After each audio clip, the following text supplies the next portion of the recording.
UK Cinema History, Season 2, Episode 5, Quadrophenia by The Who.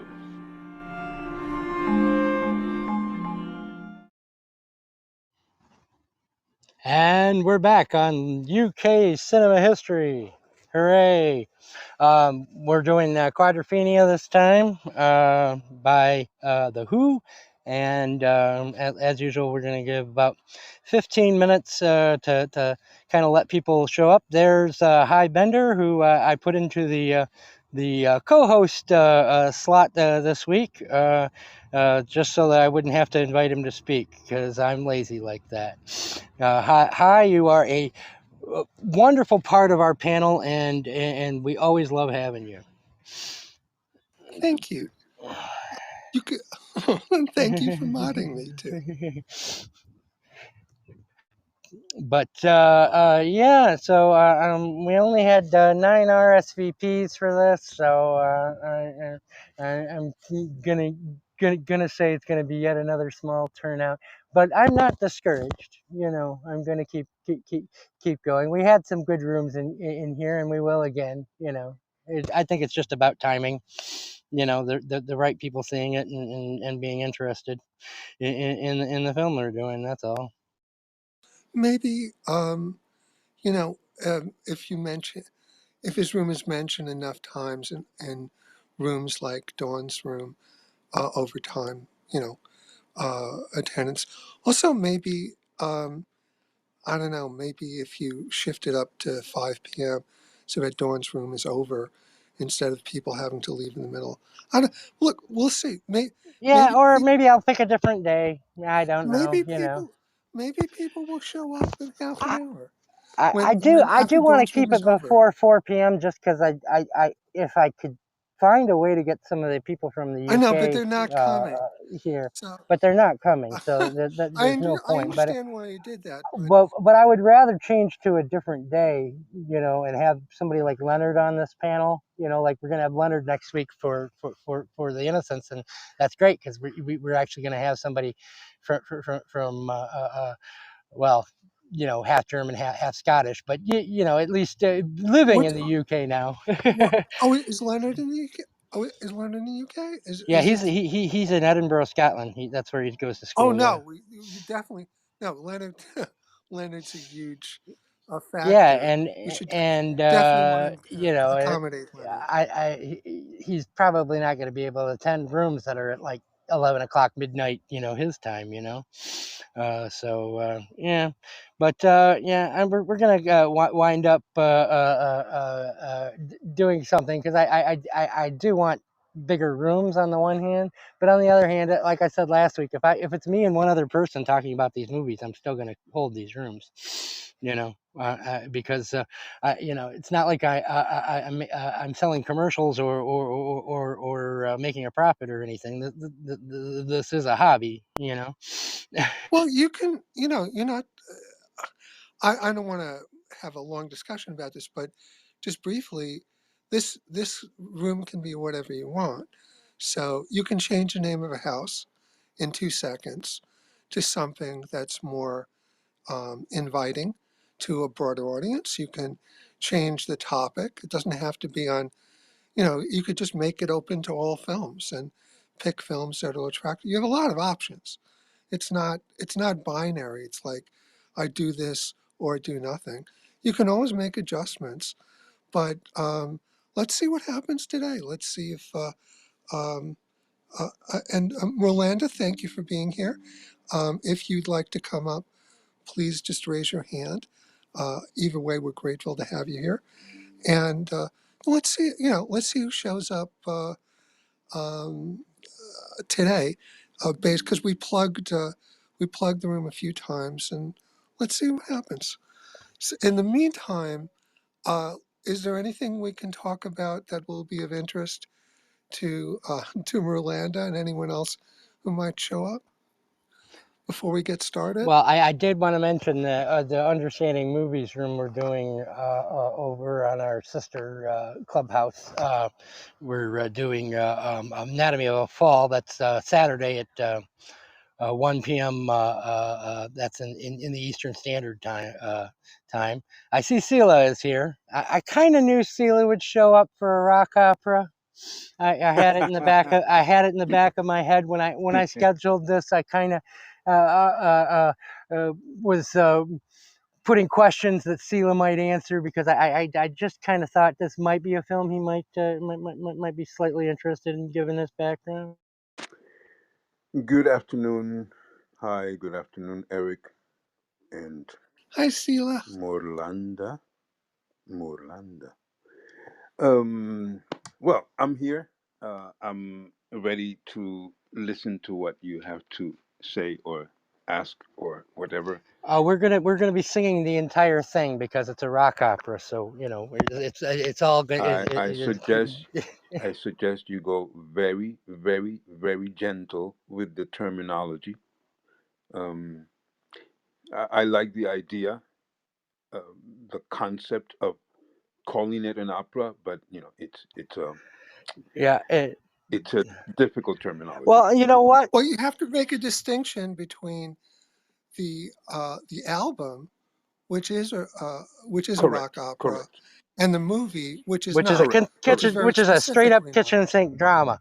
Straight up, like Tony Richardson could have made this movie in And 1963. yeah, and there's a little story about that, which is um, Pete Townsend went to the director and he had an arrangement with strings on tape to give him that he worked out with an orchestra. And the director said, to make it into another rock opera like Tommy. And the director said, I'm sorry, but that is totally, my vision of film is the total opposite.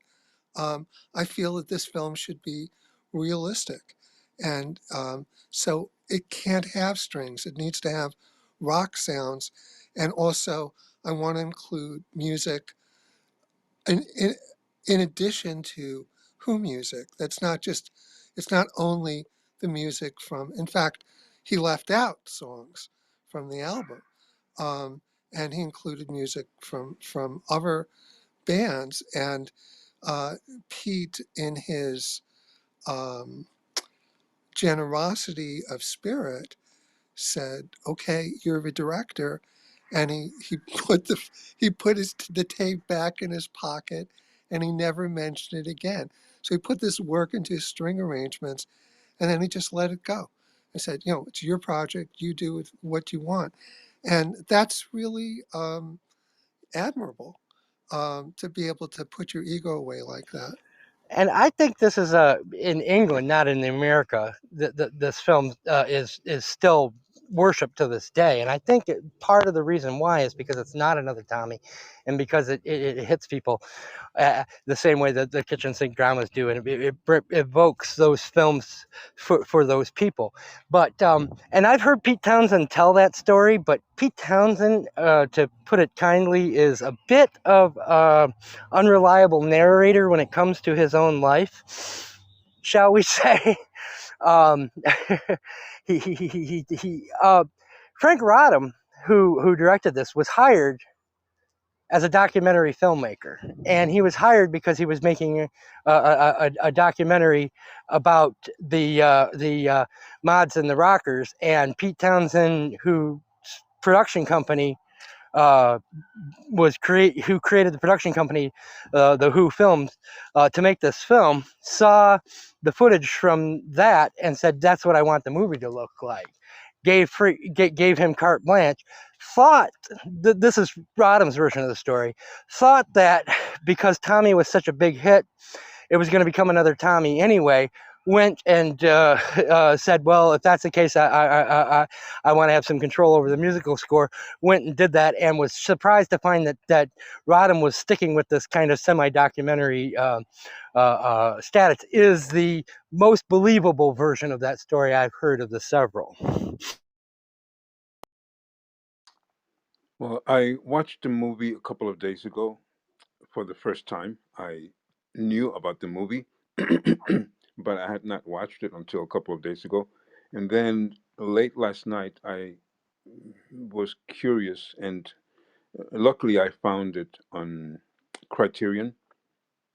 And Criterion has, similar to other projects they have prepared, they have the film in addition to the film with the commentaries all along from the from Rodham and the cinematographer.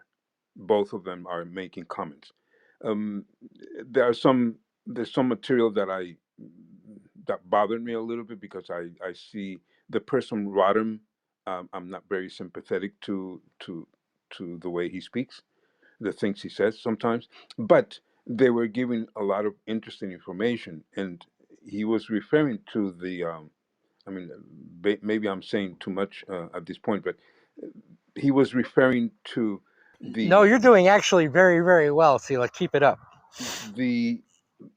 I don't remember if it was Townshend, but somebody had a script and gave it to him, and he said, "This script is, um, in mild words, this is not going to work." So basically, Excrement. no, yeah, that's a nice word. It's not nice, but it is okay. You know what I mean.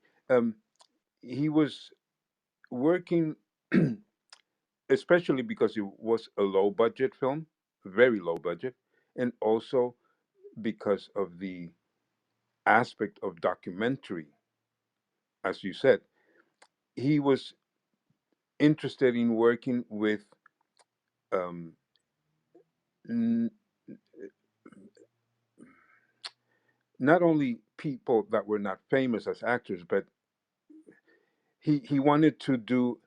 He wrote the script as they went along improvising, and he was focusing on improvising and writing as they um, rehearsed, adding the script and composing basically simultaneously the whole thing. And I found that very interesting because it gave me a lot more of credibility for even the idea that the Who might have had from the beginning.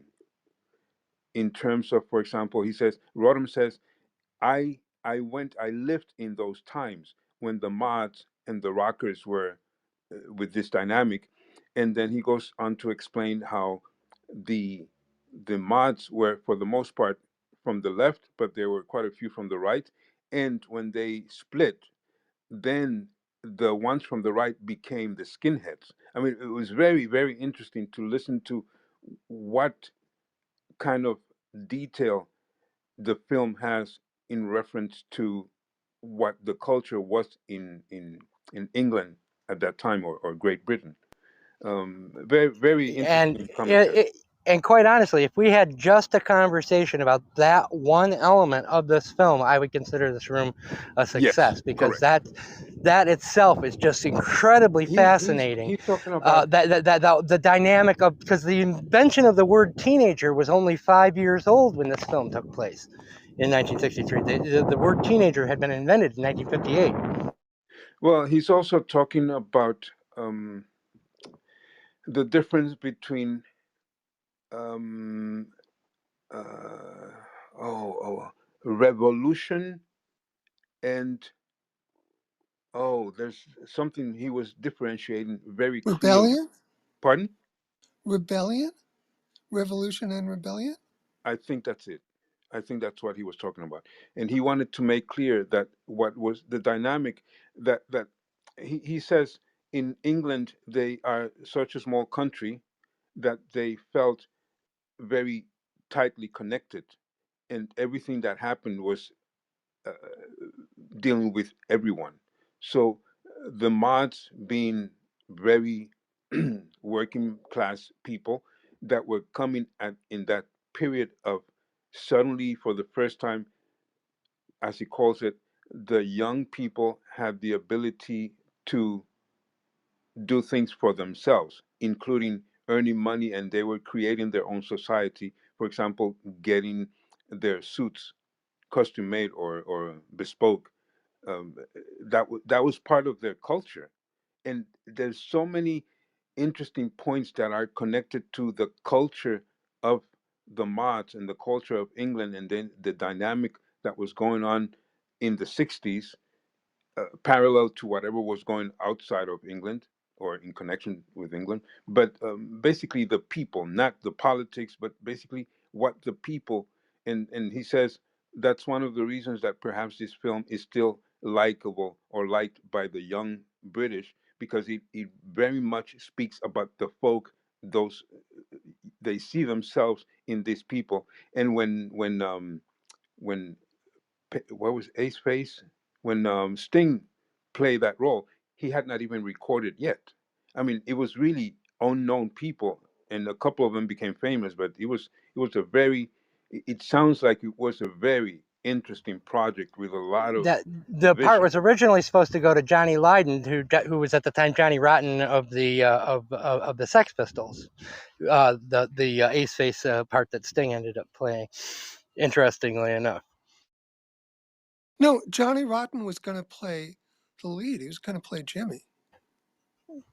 I've heard it both ways. The podcast that I just No, listened to had him as the Ace Face, but yeah, you may be right about I think the way it goes. I Correct. think the podcast is wrong.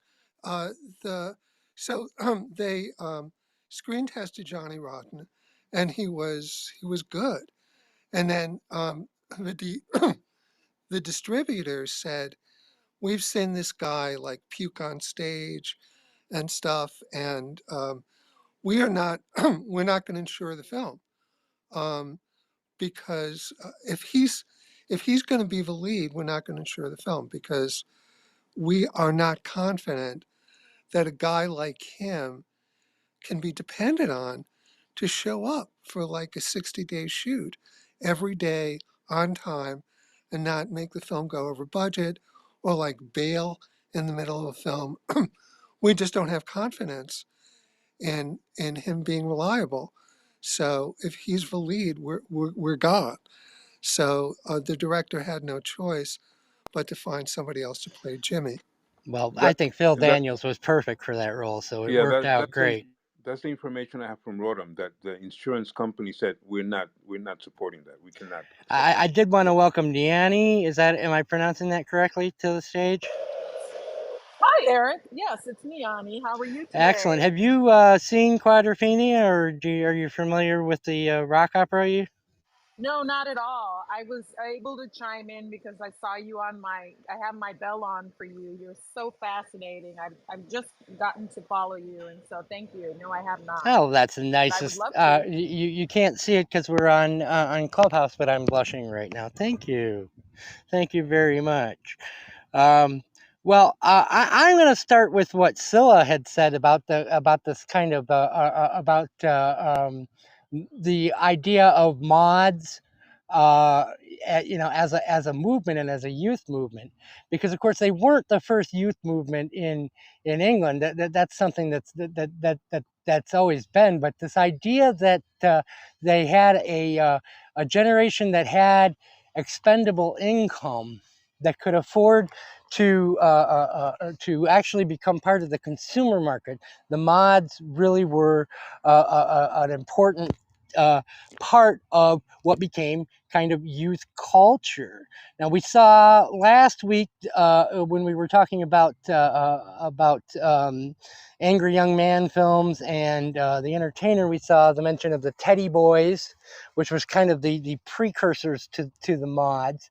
But they were a rougher bunch. They were more about the fighting and less about the dressing. But the idea was still the same, that you could drop out of school at 15 and get a job that paid the same amount as your parents were earning in England at that time. And so you had, 16, or in Jimmy's case, 17-year-old kids living at home with their parents with nothing to do with their money, but spend it on clothing, these scooters in the case of the mods, or motorcycles in case of the rockers, who their name of rockers came from the rocker arm on a motorcycle, not from the rock and roll music.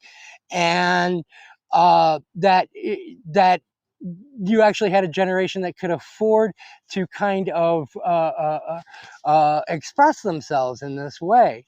But one of the themes I thought of the film that the actual album doesn't really hit on all that much, that I thought the film got across very well, was how Jimmy as a character wants to show his individuality by fitting in, and that results in the kind of emptiness that he feels about the lifestyle at the end when he discovers that to pay for his lifestyle, the ace face is working as a lowly bellboy. And to me, that doesn't come across as well in the album. The album, it's much more about this idea that Jimmy had 4 different personalities, which I'm not saying it got dropped for the movie, but I never really felt like he was anything more than maybe a little undiagnosed bipolar by today's standards. He definitely had no form of schizophrenia or multiple personality disorder. Well, his father accuses him of that, so it is mentioned. It is mentioned, but it's not shown in the film. It's not something you can't point to me to a scene where it's saying this is Jimmy's this personality and this is Jimmy's this personality, and of course the album was divided up specifically with this is Jimmy's this personality's view, and then when he goes to work in the junk, you get as a junk man on the album, you get the songs about when a man is running from his boss who hides and you get you get that part, and then you get Jimmy's romantic personality. And that the film, if it touches on that at all, it really just is to kind of fill him out as a character. It's not the center. So the title Quadrophenia, the idea that he's quadraphonic, he's got 4 different personalities, is kind of subsumed because this Jimmy, to me, doesn't have one personality because he's allowed himself as a mod to have his personality subsumed in the idea that to be different, he has to be the same as everyone else. But yeah, that's the funniest line in the movie to me is he says, I want to be different. I don't want to be like everybody else. That's why I'm becoming a mod. And then the other guy says, yeah, me too. I'm joining the army. It's like, that's so hilarious. It's, I don't want to be like everybody else. I'm going to join a large organization where everybody dresses the same, listens to the same kind of music. But there's always a hierarchy, is what he says. That's what. And Ray Winston, very much friend of the show, from of course, or from of the clubhouse, from Sexy Beast, and then we'll see him later when we do Nil by Mouth.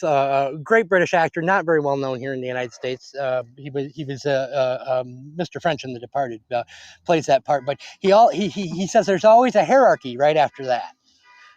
And then it cuts to his boss yelling at him, and there is you have I've got a car alarm going off. Somebody else make a point while I wait for this to go off. Sure. So the well, the thing that I think is important to understand about Quadrophenia, it's not Pete wanted to his concept was there's 4 members in the band, and so he's going to pick like what is the dominant personality of each of the members of a band. And Quadrophenia is about a kid who has all 4 qualities of those 4 band members. The other thing that Townshend wanted to do was create songs that leveraged the strengths of each of the band members. So he specifically wrote some songs for one band member over another so that everyone was fulfilled for the album, and that he got the best of everybody at some point. That's how you get that awesome bass solo for the 5:15 for the train sequence by John Entwistle, which is And Sila, correct me if I'm missing something, probably the best bass line ever laid down on a popular rock and roll track. I would be.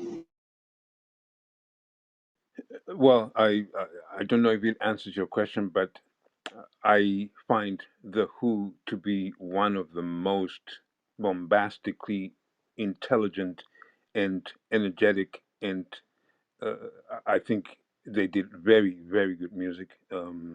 Very brutal on one side, but very well constructed at the same time. Some of the things they do, but I'm going away with going away from your question. Yeah.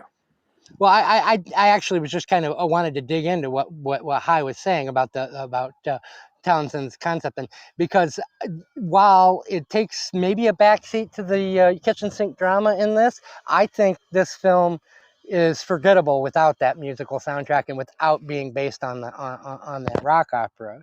Quite honestly, and I think it keeps the film. This is a very typical 1970s film where the attention spans of audiences seem to be you could go about halfway through the film without any of the major events happening and then pretty much throw everything into the final reel. If you look, but you're well over an hour into this film before they even get to Brighton, you know. Well, And just my point is that Townsend had specific reasons for making Quadrophenia when he was doing it for the album and for the tour, trying to leverage each of the band members and make them all happy. Um, and the film, uh, which doesn't center on the band, but centers on this character that was made up for the film, um, has a different is different because Townsend didn't write it to be a kitchen sink drama.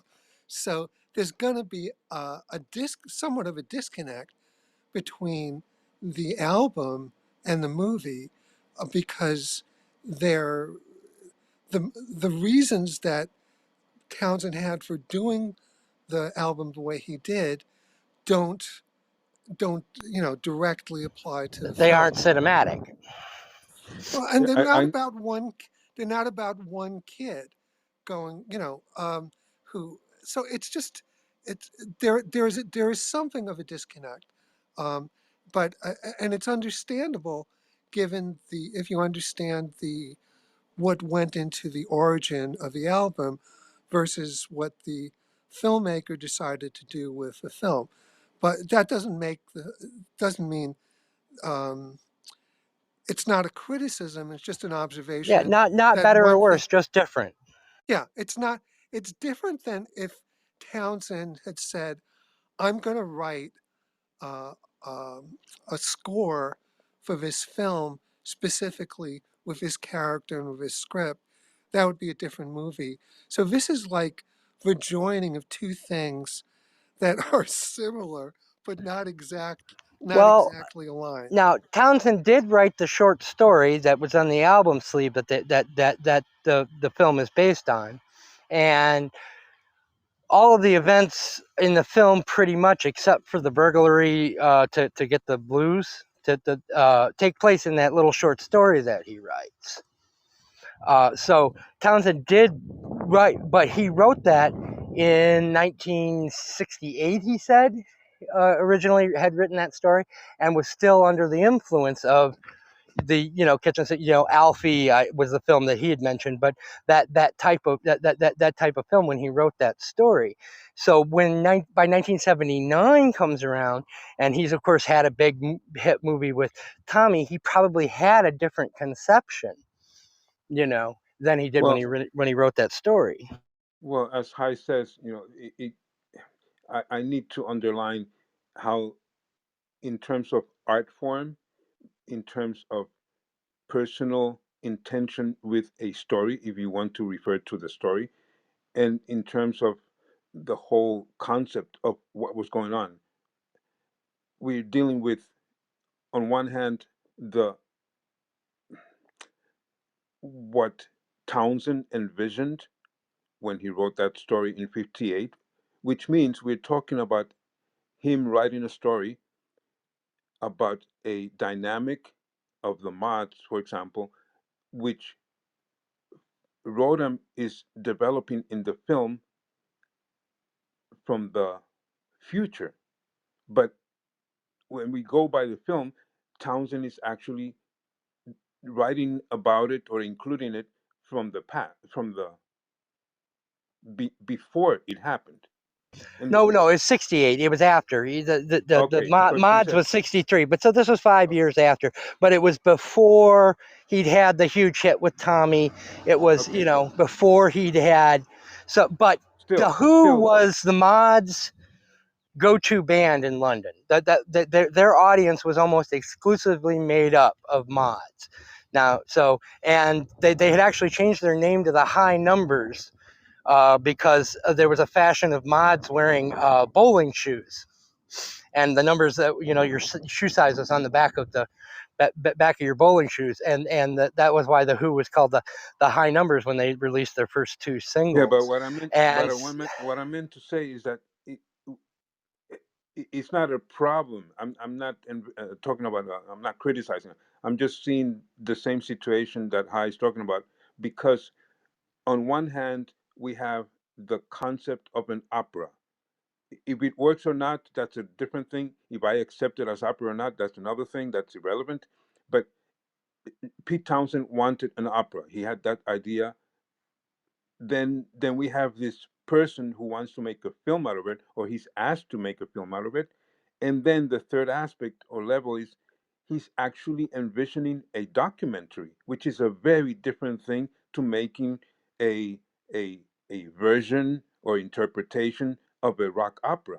So but I find that very interesting how we're dealing actually with three with one story in a way, but three different ways of looking at the story, and pointing out or bringing up different ways of looking at it. One from the mods, one from the relationship where this Jimmy is constantly, all he wants is this girl, and he tries to get her, and he's one, and it goes up and down. But so in a way it's a little simple love relationship of this guy who just doesn't get to, and then he's going crazy when she says no at the end. And then we're dealing with the cultural aspect of the mods, and the personal idea of Pete Townsend, analyzing or addressing the four different characters of the. And interestingly enough, I find there's a resemblance in Jimmy to Pete Townsend, in the same way that one of the friends he has, the one that plays with the preservatives, he looks a little bit like Roger Daltrey. So I find very which had to be on purpose. yeah, I really like the fact that we are looking at a type of a story, but from different version angles. By the way, I met Roger Daltrey.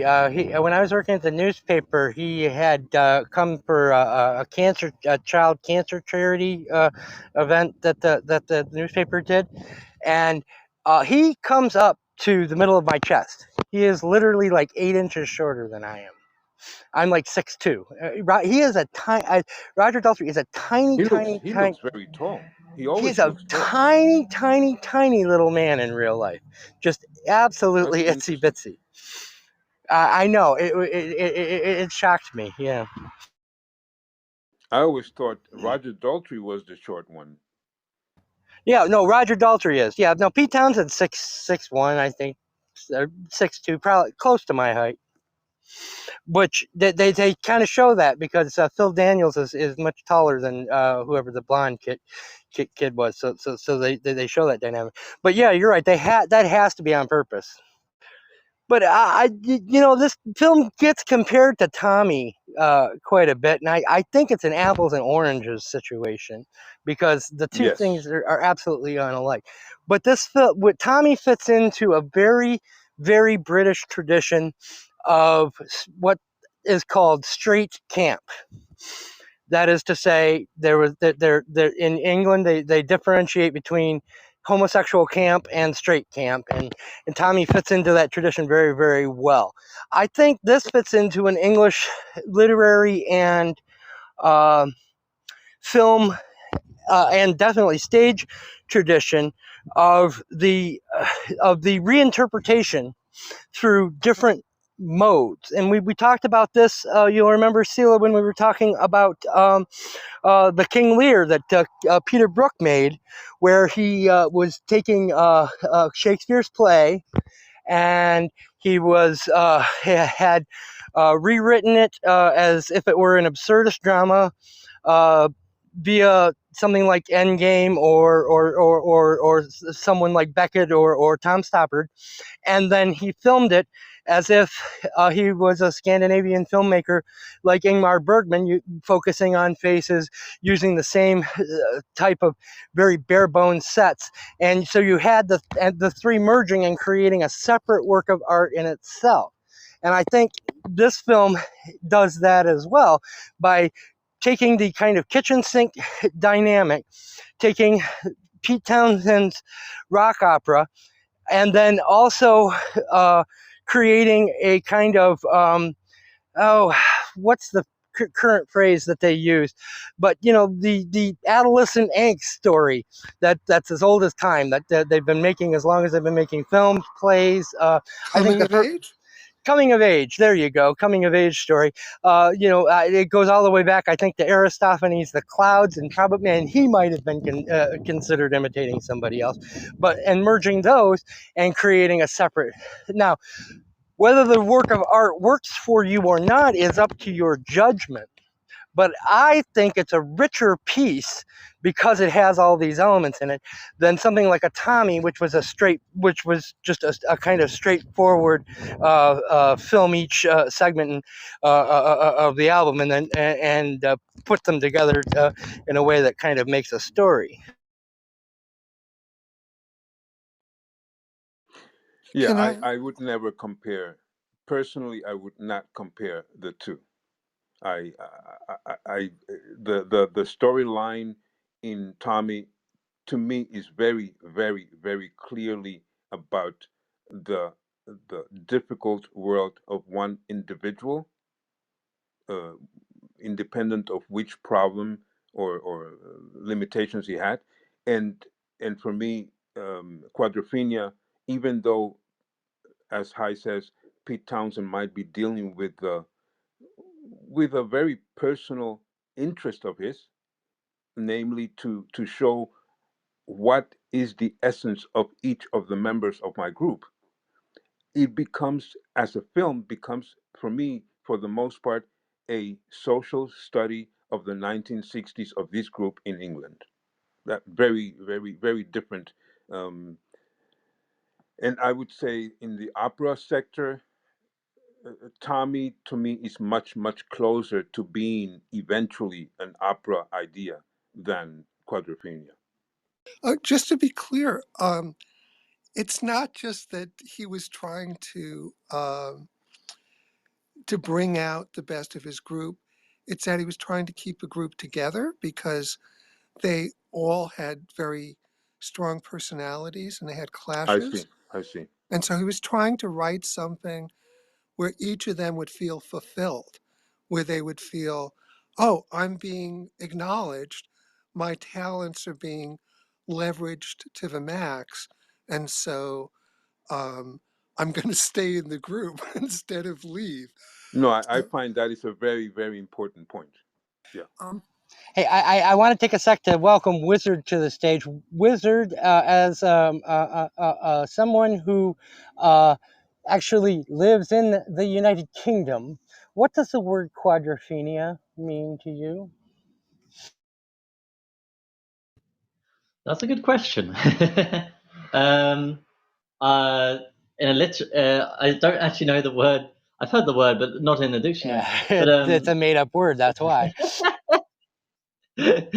yeah. What do you think of when you Yes, I'm hear afraid. Quadrophenia? Like, I've actually been to Brighton and I've been down Quadrophenia Alley. It's a lot smaller than you think. It looks a lot bigger than it is in the film. And Mm-hmm. I've been to the shops around there. Um, and you know, you would think that it's so interesting that in this film that it's the Brighton police against the mods. You would think that Quadrophenia built Brighton. Because so much of it is now about remembering mod culture. Well, Yes. Townsend said that quadrophenia was schizophrenia times two. So that's how he got quadrophenia. But yeah, I Mm-hmm. want to welcome Wizard and Larry, and if Rolanda, Jennifer, um, if you want to come up at any point, please feel very welcome to. We'd love to have you. Um, I wanted to. There were a few things I wanted to, because I actually didn't get a formal. What did you think of the Oh film? yeah, we didn't do that, did we? Yeah. So You know, let me Yazzy's on let me. vacation and she's the one who does that. So I'm so sorry. I'm No, so so sorry. I just want to say. Let's do our I once just around, want to yeah. say a few things. So, first of all, a few follow-ups, um, random follow-ups. Uh, I thought it was interesting. Leslie Ash, um, who played Steph, uh, she's actually a singer. And after Quadrophenia was released, she she went on tour doing her own songs. And but she's a punk rocker, and she started getting mods coming to the audience, and mods and punk rockers don't mix very well, so she thought that was interesting. um, uh, and also, Sila, you mentioned near the beginning about improv.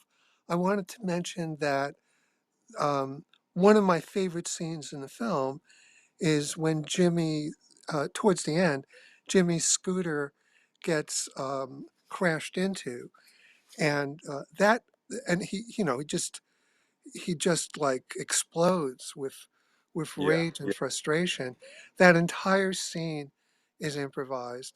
That was not scripted at all. Further, the guy who crashes into him isn't even an actor. He was one of his stunt people, and they didn't have an actor available. He said, "Can you play this?" The guy with the white hair, and he said, "Okay." And so um, uh, there was an extra challenge. The guy who played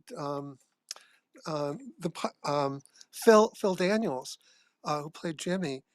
Not only did he have a challenge of making up a scene that wasn't written, but he also had the challenge of making it feel real and credible with someone who wasn't an actor. And it's one of the best scenes in the film. So they definitely made use of improv, but it wasn't just a stylistic decision. It was, my understanding, a practical decision that they really just they were at a very low budget, and they didn't have a lot of time, and so they were having trouble with the script, and so they just started filming filming and dealing with the script simultaneously, because that's the way things worked out. Not because they wanted to do it that way, but because they were having trouble figuring out the script is, and they were on a schedule, and the time came to shoot, and they just had to. So it was a practical thing. Um, so those are just kind of some follow-ups and the things that were said. In terms of what I wanted to say, um, one of the things that strikes me most about this movie is, I don't know that there are not a lot of films that start right after it ends. This movie, the start of this movie happens like 2 seconds following the ending of the movie. And that's a Correct. really, Yeah. fascinating. That's a really fascinating technique. And then they roll into the song about, can you see the real me? And that's what the movie is about. The movie is about Jimmy finding the real him. He's not he's not a mod, he's not a clerk, he's not what anybody is trying to define him as, or he's not part of any group. He's trying to define who he really is, that make his unique self.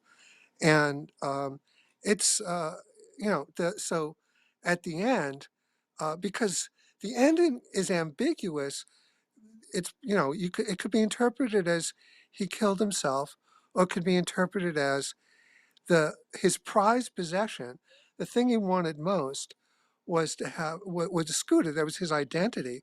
That's why that scene where Scooter gets trashed is such a wonderful scene. Then he gets a scooter of the head of the mods, the number one in the mods, and he trashes that. That's his way of saying, I'm leaving the mods. I'm leaving the security of this group that doesn't really relate, doesn't speak to me as an individual. Can I'm you see gonna, the real me? yeah, Basically, can you see the real me? Yeah. yeah, exactly. And Well, so, and the song Had Enough on the album. I've had enough of living, had enough of dying, had enough of, he lists off why he's not a mod anymore in the song. yeah, so I think that, and the movie did not do well when it was released theatrically. It actually started to pick up when years later, when it came out in VHS. And I would suggest part of the reason for that is, in a theater, you're not going to remember how it started. And it's kind of hard to, it's different enough that it's hard to kind of get what's going on.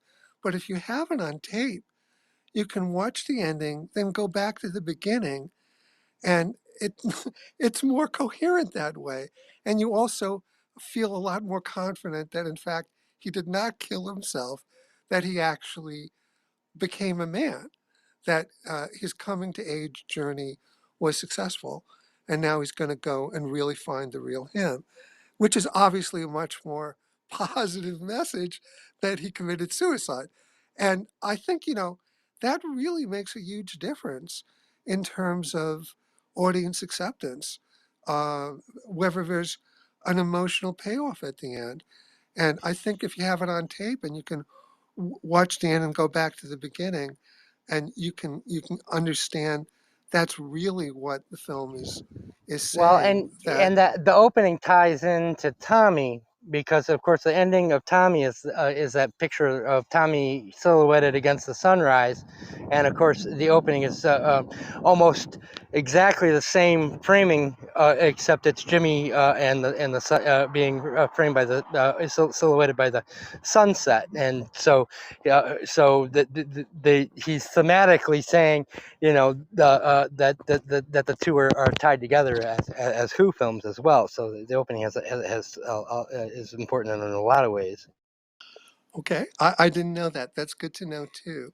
One other thing about the ending, um, they shot the ending first, and the car going off a cliff happened on the second day of shooting, and they calculated that it would be a certain number of feet flying off from a cliff, and the director, excuse me, the director was in a helicopter shooting, and he was, far enough away based on the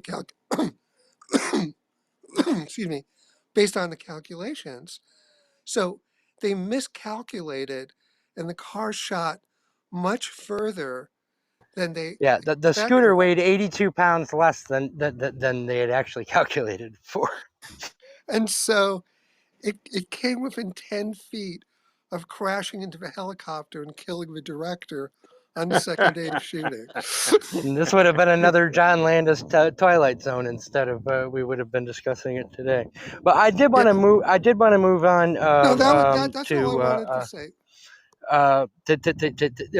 Larry, your thoughts? Well, first of all, this is a great room and I enjoy all the details.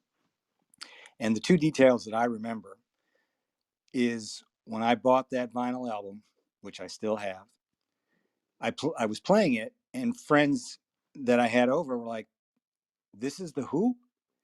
And it just led, yeah.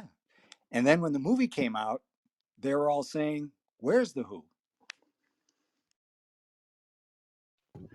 Well, you get to see Daltrey on TV when he's singing "Can't Explain," Yeah, well, I think they and were the all, father's making fun He's of him. they were also kind on. of He's along the also on comedy Jimmy's lines, wall. you know. Jimmy has a. Oh Jimmy yeah, has and also they put on the best of the Who, even though it wasn't released until 1965, 2 years after this film takes place, to play "My Generation" at the party, and so you see the Who album there. But yeah, you actually Yeah, see the other more. thing I wanted to ask was Nyani, she mentions in chat about her father's stories and how they're similar. Those sound interesting, or could be.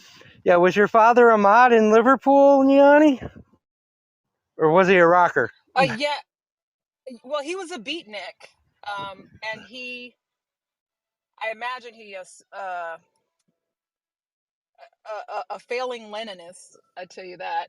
He lived there after World War II for a while, and I tell you, he really followed a lot of youngsters here on Gilman Street in 1992. We had a bunch of rockers that were from the UK, in Berkeley, um, and I've always been fascinated, by British film and historiography and all kinds of things. So I'm just You've like come to the right cheesing. I know, clubhouse. right? So yeah, This it's is just like really that's all we do here. it's We don't do awesome. anything else. Well, I do a Sunday room on the history of. Right now, we're doing the kings and queens of England, but I do a history room on Sundays. But our Thursday room, that's all we do. Yeah, I just love what you post, Eric. Again, that's why I'm here. It's great to meet you guys. I'm a novice. Quite a novice in some of the things.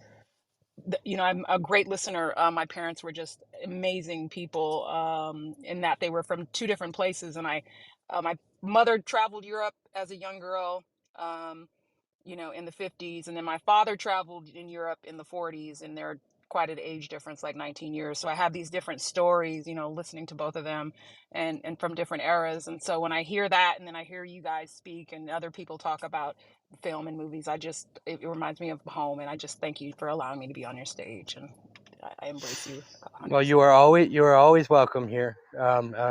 Always welcome. We may change the date or the time or something like that because we're not getting the same kind of turnout that we used to in these rooms. But I think the turnout is really good today. yeah, today was not bad, but I'm still a little stung by the lack of people who showed up for the entertainer.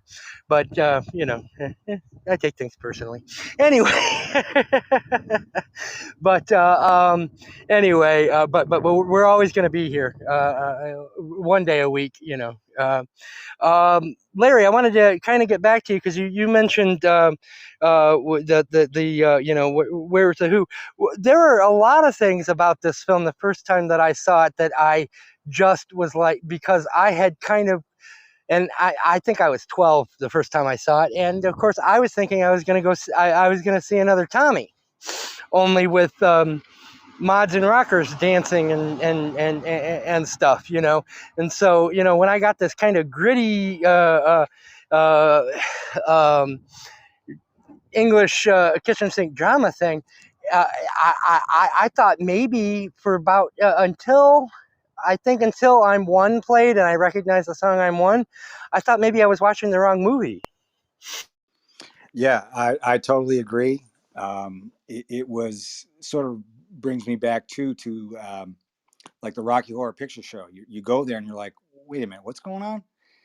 And that's why I remember it's uh, when I was saying I brought out the album and played it, when people said this is the Who, that then my friends wanted to borrow it.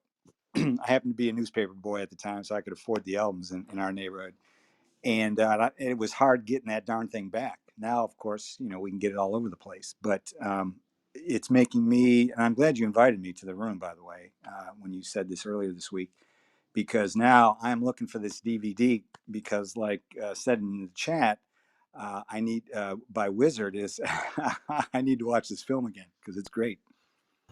Well, if you can't get the DVD, just hit me up on back channel. I've got a link to it online free to a really good 4K copy of it. Which that's one little thing. You mean it's not on that Amazon Prime? I don't know if it is or not. I didn't look because I had this link. But that is one little thing. This digital did not do this film any favors, unfortunately. But doesn't that add to its value? Because it was though? such a low. I think that's a good thing. Yeah, no, it is. But I remember this film as being kind of a gritty, kitchen sink drama, and it's really good at showing its rough edges, But when you get the digital clarity of it, and you can, and some of the 17-year-old kids look like they're in their 30s, and you can kind of see the receding. These were not things you noticed on an old VHS copy, you know what I mean? But what it did do was restore the soundtrack, and this is just a wonderful sounding movie. A lot of those improv scenes, like those ones that take place in the diner, think about this: if you're a sound recorder doing improvisation in the diner, and there are a lot of scenes like in diners and things in this film. All the other customers have to mime as if they're talking. They can't actually talk, and they can't make any noise with their knives or forks, because of course when you go to edit, right, and there's a clanking in one part of the edit and it's not in the other, you can't transfer. And so when you have group scenes like that, no matter what Hollywood film you're watching, no matter what, if you're watching a Tarkovsky film, everybody has to mime, pretend, and be silent except for the two actors. Now, layer improvisation on top of that with somebody holding a cheap Nagra recorder and a microphone over them, and like retake that only, this time Jimmy's going to be mad at you for being a mod, or what have you, over and over and over again. How hard a task you've made for yourself when making a film like this, especially when you're doing it on such a low budget. Well, because he's used to filming real life, that gives him flexibility and adaptability, because in real life you don't even get to tell people, do this or do that. So Yeah, in that you have to. sense, Yeah, you have to edit. You have to edit around that. Yeah, exactly.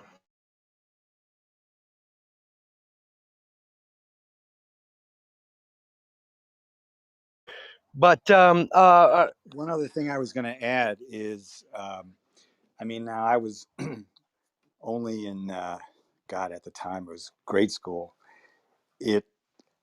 Throughout the film, they've got certain scenes. First of all, I had to get permission to go see the darn thing, but it was I learned negotiation. Is that, and you didn't even get to see any boobs. Well, I think that maybe, I don't know if I use that as part of the negotiation. Hey, Mom, Dad, it's a cool movie, and it's the Who. That's what I mean. We went there and like, wait a minute, is just all the things that Jimmy went through. Oh, I remember when he was trying to, who was it? He was on the balcony. He was trying to, woo the American girl and all that. I mean, those are the things we were all going through. And so there were, things we could relate to, and others were like, what the? I'd like to focus on that scene for a moment, because can't we all identify that with the ace face played by Sting? He invents this stupid dance that anybody can do, but because he's the ace face, because the aristocracy has said that this is the trendsetter, everybody's fucking doing the exact same move. And Jimmy, because he's having kind of a bipolar moment, whatever you want to call it, quadrophonic moment, or what have you, is like, well, God, why can't I do it? And so when he does it, he gets kicked out. Classic, and classic. that's such a relatable moment. because it made me go out when I saw Sting, and it's like, the Police. What? Oh wow, they're pretty good.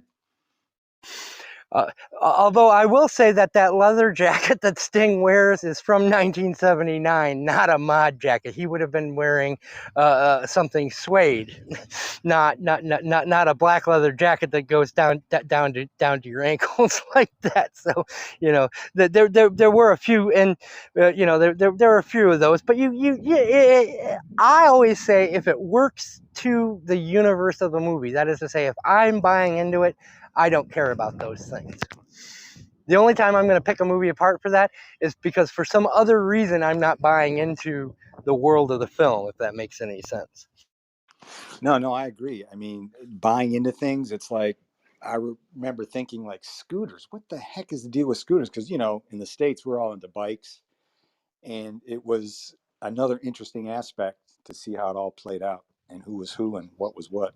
Well, yeah, and that's a fascinating thing about that era because the mods were more European minded, and so that's why they were driving around on these little Italian Vespas, and we're all about looking really, really good, driving really, really slow. And the rockers were into American muscle, and that's why they wanted to go extremely fast. And people thought that they were deliberately looked the way they did, but no, that's just the best way to dress to safely on a motorcycle, you know, to have a big leather jacket. That's why the mods wore the parkas over.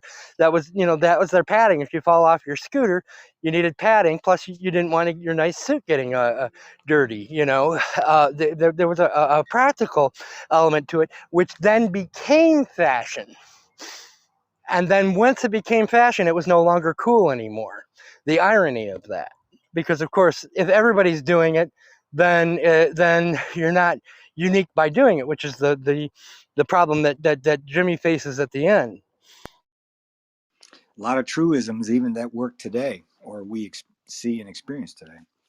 But I'd like to. The fashion aspect, because it, you know, I mean, I know in a lot of movies now, it's you see it really emphasized sometimes, and you know, they have advertisements in the background and all that kind of stuff, and how, you know, everything is wardrobe, and so is it whereas with Quadrophenia, it's storylines, just like Niana said. I mean, it reminds her of her dad's stories. It's I wouldn't say, I don't know, are there any movies today that can say the same thing? Well, I mean, that start trends like that, yeah, all the time. But I think they're more top driven. They're not bottom driven the way Quadrophenia was. I think that they're like, hey, let's dress this guy up like this because that way we can sell 100 pairs of whatever jeans he's wearing, or this particular brand of tennis shoes, or what have you. You know, as opposed to Quadrophenia, which is reflecting on, but like the scene where he's trying to shrink down his Levi jeans, you know, and uh, what 501s all the the way.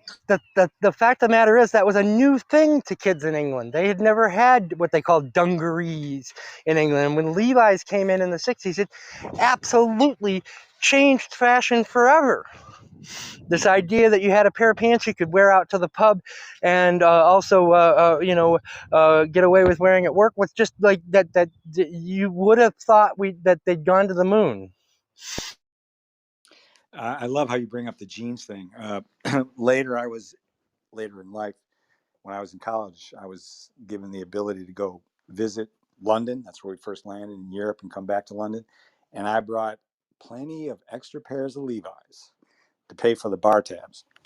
There you go. Yeah, that's actually the going currency in some former Soviet countries. But you know, obviously, you know, in terms of marketing, of course, the movie was done to push the album and to push the band, and touring and future albums to build up the brand. So that was true back then, just as much as it is now. You mentioned sex. I have three things to say about sex. Eric, is that okay? Only 3? Yeah. Maybe they can spur more than I that. have at least 5. Okay, then I'll do 3, and then you can do whatever you have left over. Um, In the original script, when Jimmy and Steph have sex, it was in a basement and Steph was naked. And the actress, Leslie Ash, said she would not do a nude scene. And if it meant that they would fire her, so be it. She's not doing a nude scene. So after some back and forth, the producers decided to shoot the scene in the alley and let her stay clothed. So that's how that scene happened. And then even though, that compromise was made, uh, in Ireland, the Irish censor removed the alleyway scene entirely from the film before it could be theatrically released in Ireland. So there's that. So that's kind of different things they were dealing with. And then the And other thing, didn't she like the older guy? Am I remembering that correct? No, they had it broken up already. Oh, okay. He had been hitting on a beatnik the night before, and so Jimmy moved in and took advantage, and that's how she ended up with Jimmy. yeah, that sex scene is pivotal to the film because it's the Well, and culmination I of before we three. move on, I just wanted to point out it's also a great scene because it is the most unsatisfying looking sex you ever saw in a film, and the way he intercuts that with the mods rioting, uh, really drives that home that that when Jimmy goes back and remembers it, he's got this great big memory of the riot and all of that, and he's kind of overplayed it in his head. And I think the way that it was filmed and the way it was handled makes that part of the film a lot more believable, and I think that's what's really really well done about it.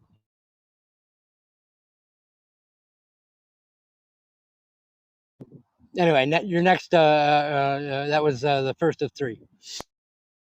No, that was two. Number one was she wouldn't do nudity. Number two was Ireland censorship, even though there was no nudity regardless.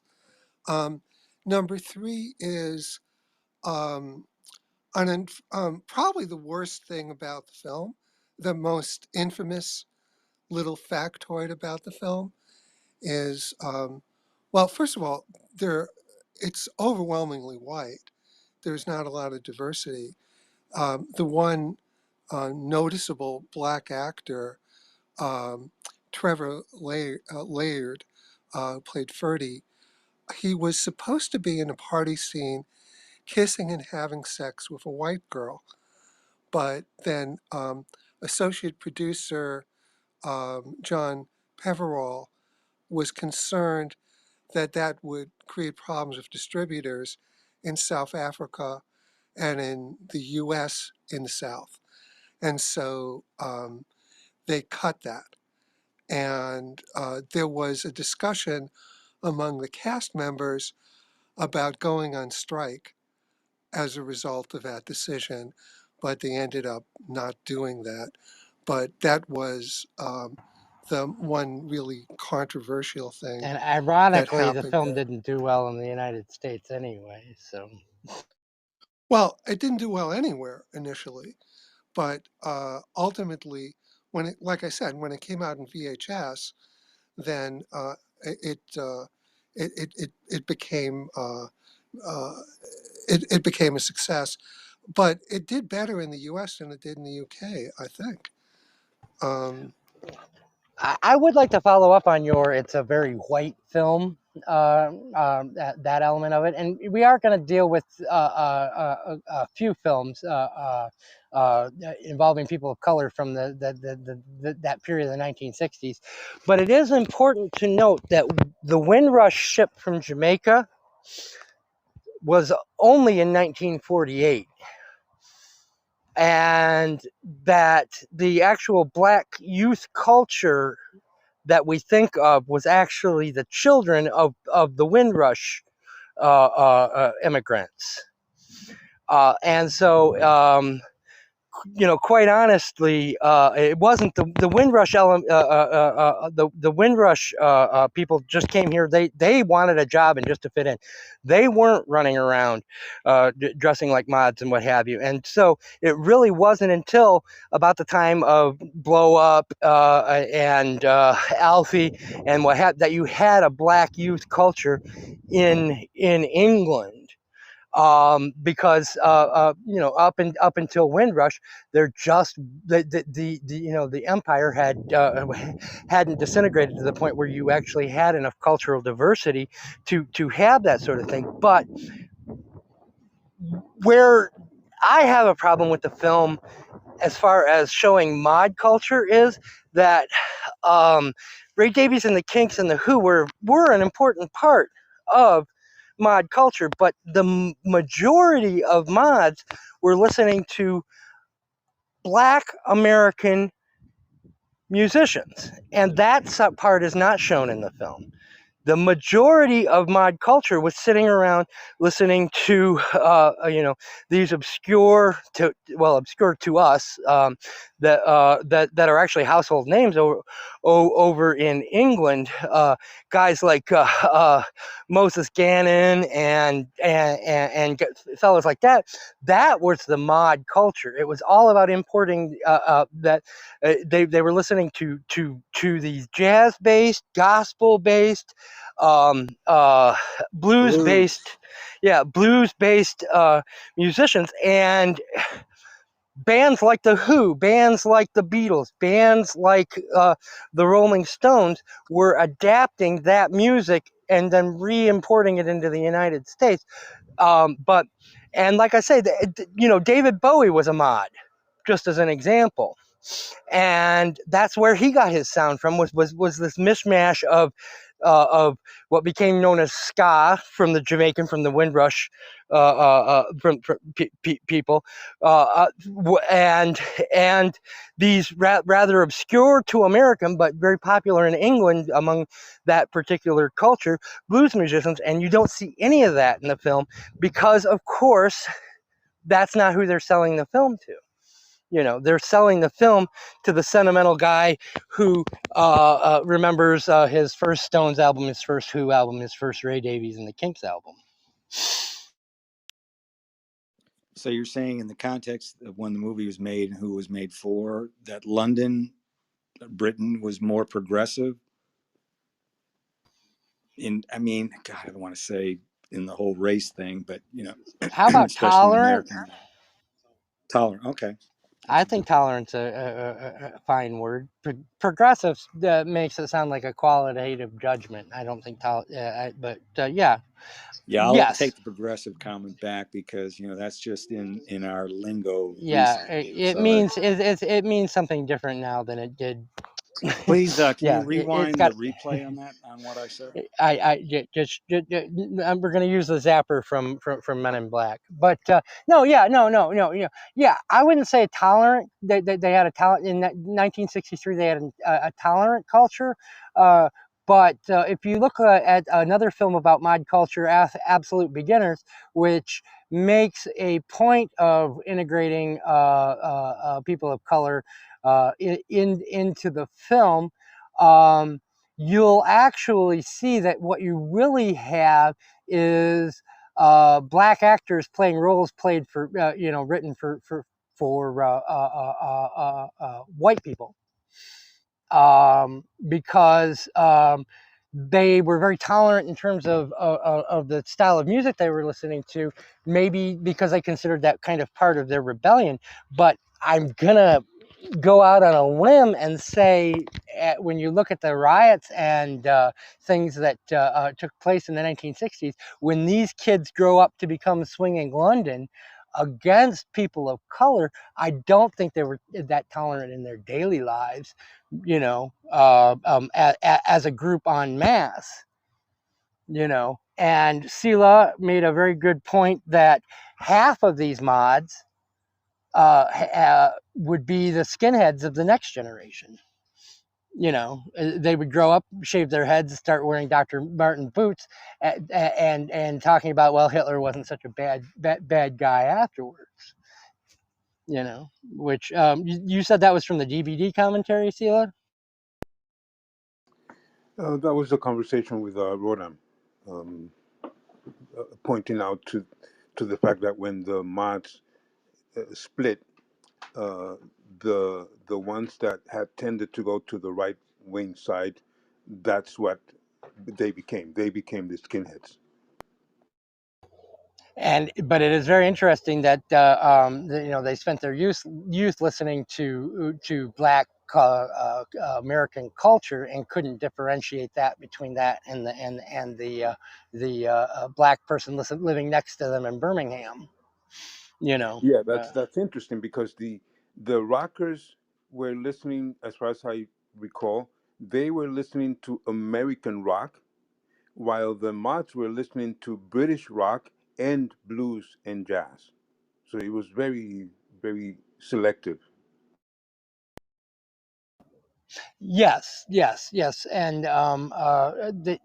but then you also see people like Pete Townshend and Eric Clapton, who have said and done some pretty intolerant things in their lives, and yet where would they be without black culture? I mean, honestly, can you Yeah. Eric? I didn't know that about Pete Townsend. What did he say? Well, it was especially when the Who did the gig in at oh, I'm having one of those brain burps. The biggest rock concert in hippie history, Woodstock, when they played Woodstock, and and then he was touring with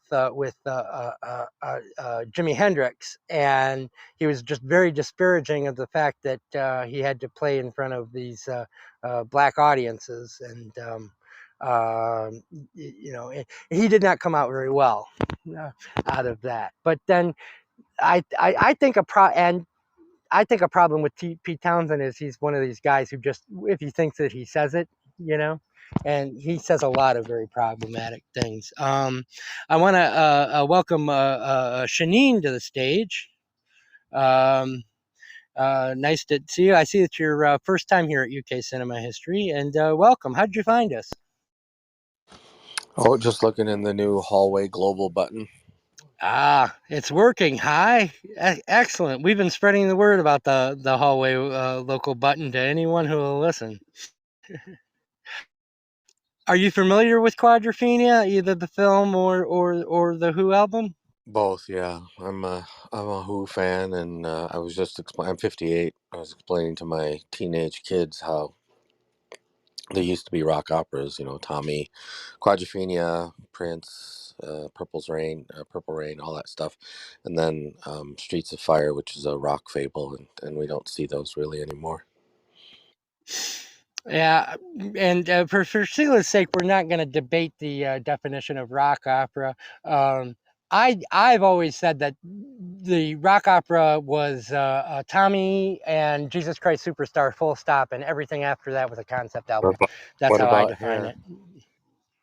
Hair is got a lot of dialogue in it. Hair's a more of a musical. It's not sung through. But yeah, no, but there are like one of my favorite concept albums, Lamb Lies Down on Broadway, could be considered a rock opera if you open up the definition, by Genesis. But your reflections on the film, Shanine, we've all just kind of been giving our, how we felt about it, and did you think it was a good representation of the album, or would you have rather had more of a straightforward musical?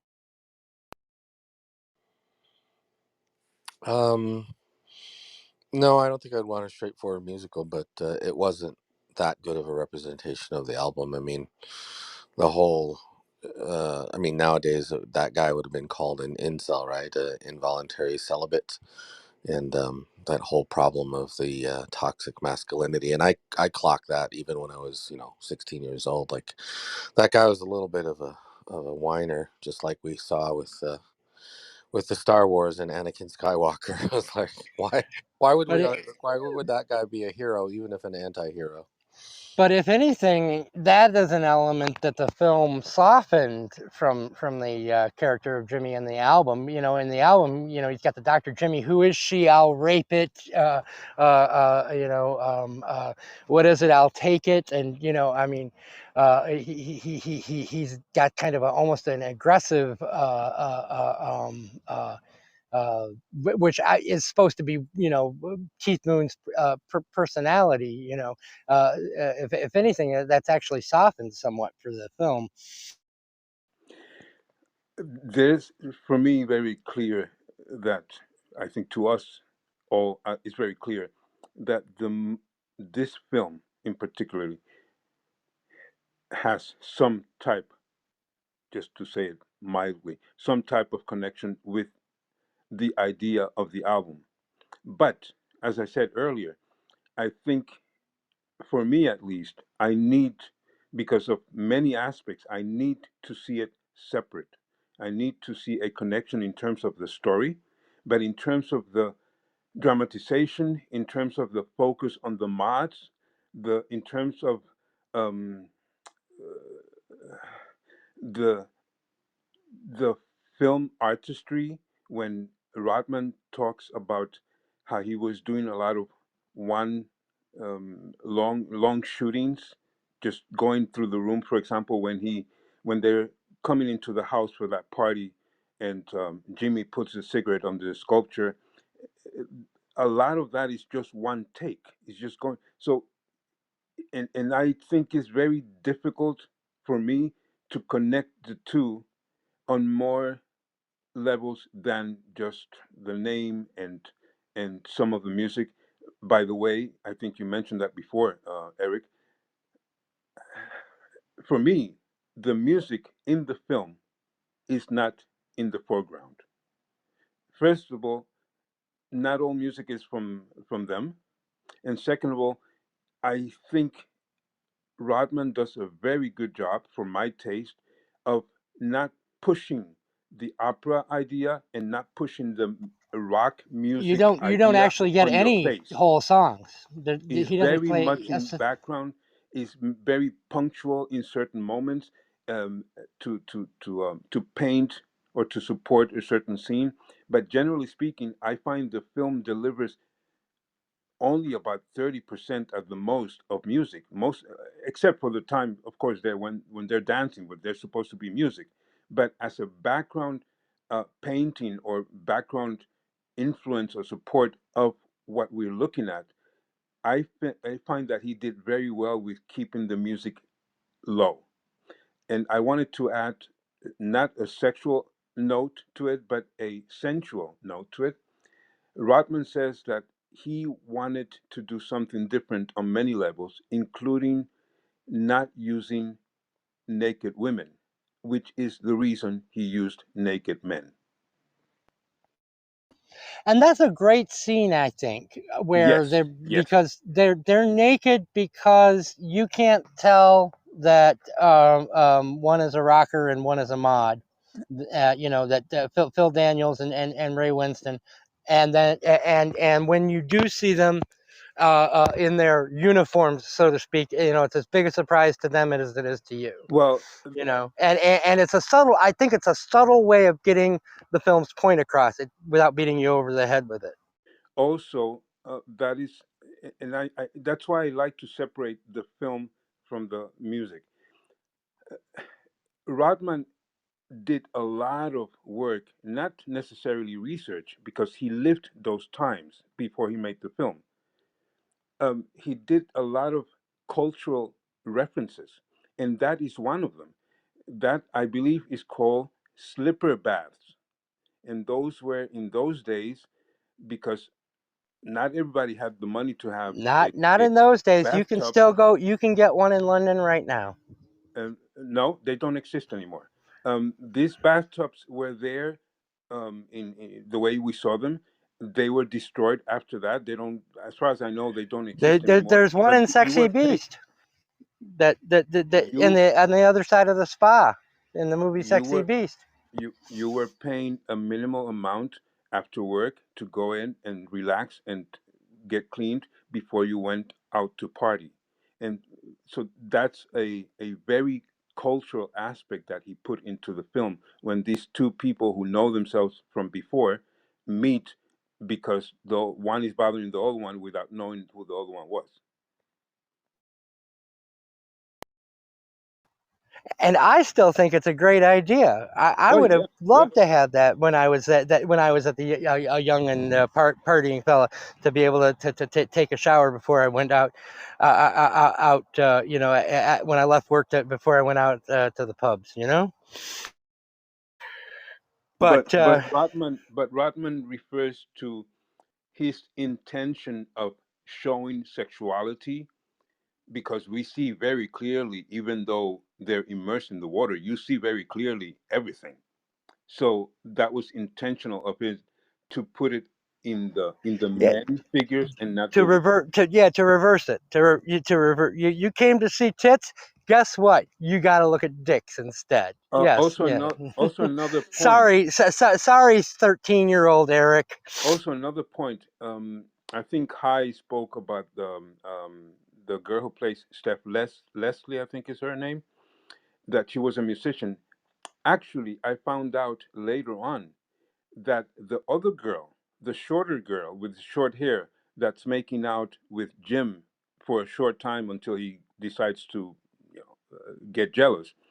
She's actually who became. She's also a musician all her life, and she's actually the one that became the long-term wife of none other but Robert Fripp. Obviously, not too many King Crimson fans in the room. No, yeah, no, interesting. That is fascinating. Is that Tori Wilcox? Toya Wilcox? Yeah, that Toya Correct. Toya Correct. Wilcox, who played Yeah, Muslim. Yeah. yeah, okay. With, Yeah, interesting, interesting. Yeah, I am not a King Crimson fan. As a matter of fact, I keep having to tell Spotify I am not a King Crimson fan because I love a lot of music that surrounds them. And so they keep thinking I'm a King Crimson fan and will randomly play an hour of King Crimson. There are many styles of King Crimson, but I find two bands to be the best rock bands ever. Even though I like a lot more than that, but to me the best rock bands ever are King Crimson and Gentle Giant. But let's go back to the topic. Well, I did want to follow up on my question to Shanine. Did you enjoy the film as just kind of a good English kitchen sink drama? What do you No, mean with I mean, kitchen I'm, sink? Oh boy, Sila, do you remember when we had that episode on this sporting life? I'm a very simple man. And remember when we did the sporting life with the Lindsay Anderson film with Richard Harris, where Yep. Yep. yeah, um, uh, when we were talking about the genre that was in, and the Tony Richardson and the Look Back in Anger and the Angry Young Man and Alfie, and yeah, that whole genre is the kitchen sink genre. Anyway, question back to Shanine. no, because I'm not that familiar with, kitchen sink British dramas. I grew up in Chicago in the inner city, I grew up and in Detroit. and the only time I saw this stuff was, on public television, or I had to seek it out some other way. And at the time, I was too poor to have a video machine, and finally got one, and I started watching all of these British movies, and they, to me, compared to the teenage stuff that was offered in the United States, like Porky's and all that garbage, or slasher movies, to me that Quadrophenia was sophisticated. Yeah, there is a Amen. sophistication to it. I agree. There is a sophistication to it. But I I mean, don't think I. Oh, go ahead, Sila. no. I was just going to add to that the fact that he adds not only, and by the way, I was very comfortably surprised that the level of violence in the film, I don't know if that is historically accurate, or is just a decision of Rodham. But I find, except towards the end, there's very little violence. Good. They might kick each other. They might That's a block each great other. But That's a there was, great point. That's a great point, Sila, because that is true. That is yeah, absolutely true to what happened. For instance, that famous scene where the Brighton at the Brighton Hotel. That's kind of the centerpiece of this, because of course, the Ace face ends up working there as a bellboy. Um, which was reported just like it shows. There was a riot there. There was a fight between some rockers and some mods on a beach, and it was reported. And these gangs of youth are coming, and that they're going to ruin England. And oh my God, we got to move back to Scotland, or we'll never be safe from these damn mods and these damn rockers. It did the equivalent of about $1,100 worth of damage to the entire town of Brighton. This was a tempest in a teacup that was being stirred up by the British media at the time to sell papers. There's, very few, I think, similar-minded American musicians, like Michael Nesmith from the Monkees was sort of in the same genre of Quadrophenia. And then I posted in the chat the movie Over the Edge, which became a cult classic, which I think also drew from Quadrophenia. And then, of course, a lot of the John Cusack movies that came after also got their influence from Quadrophenia. Yes, yeah. What was the Cameron Crowe film with John Cusack that has a direct reference to Quadrophenia in it with the boombox. Say Anything. Yes. Yes, has a direct reference to Quadrophenia in it. But yeah, I would like to no, what emphasize to that point was that in lieu of making drama by making those scenes more violent or more dramatic than they actually were, he actually went back to the original news footage and attempted within his camera to recreate what he saw in the news footage, which I thought, and I think he succeeds in that excellently. Yeah, and I wanted to add that I took myself away from the topic with lack of violence, but in terms of the music and the intention of the film, or the intention of Rodman calling that a documentary, that was his first feature film ever, as far as I understand. But his effort to put in there the idea that it was common in those days that whenever you um, get paid every week, you bring part of that money to the tailor, because you're paying every week for the bespoke suit that he's making you. So to put that as a cultural aspect of the society into the film with such detail, I find that very interesting, to prove that the film was not just a music project, but it was going back to the essence of what perhaps Pete Townsend wanted to say or address in that circle of people.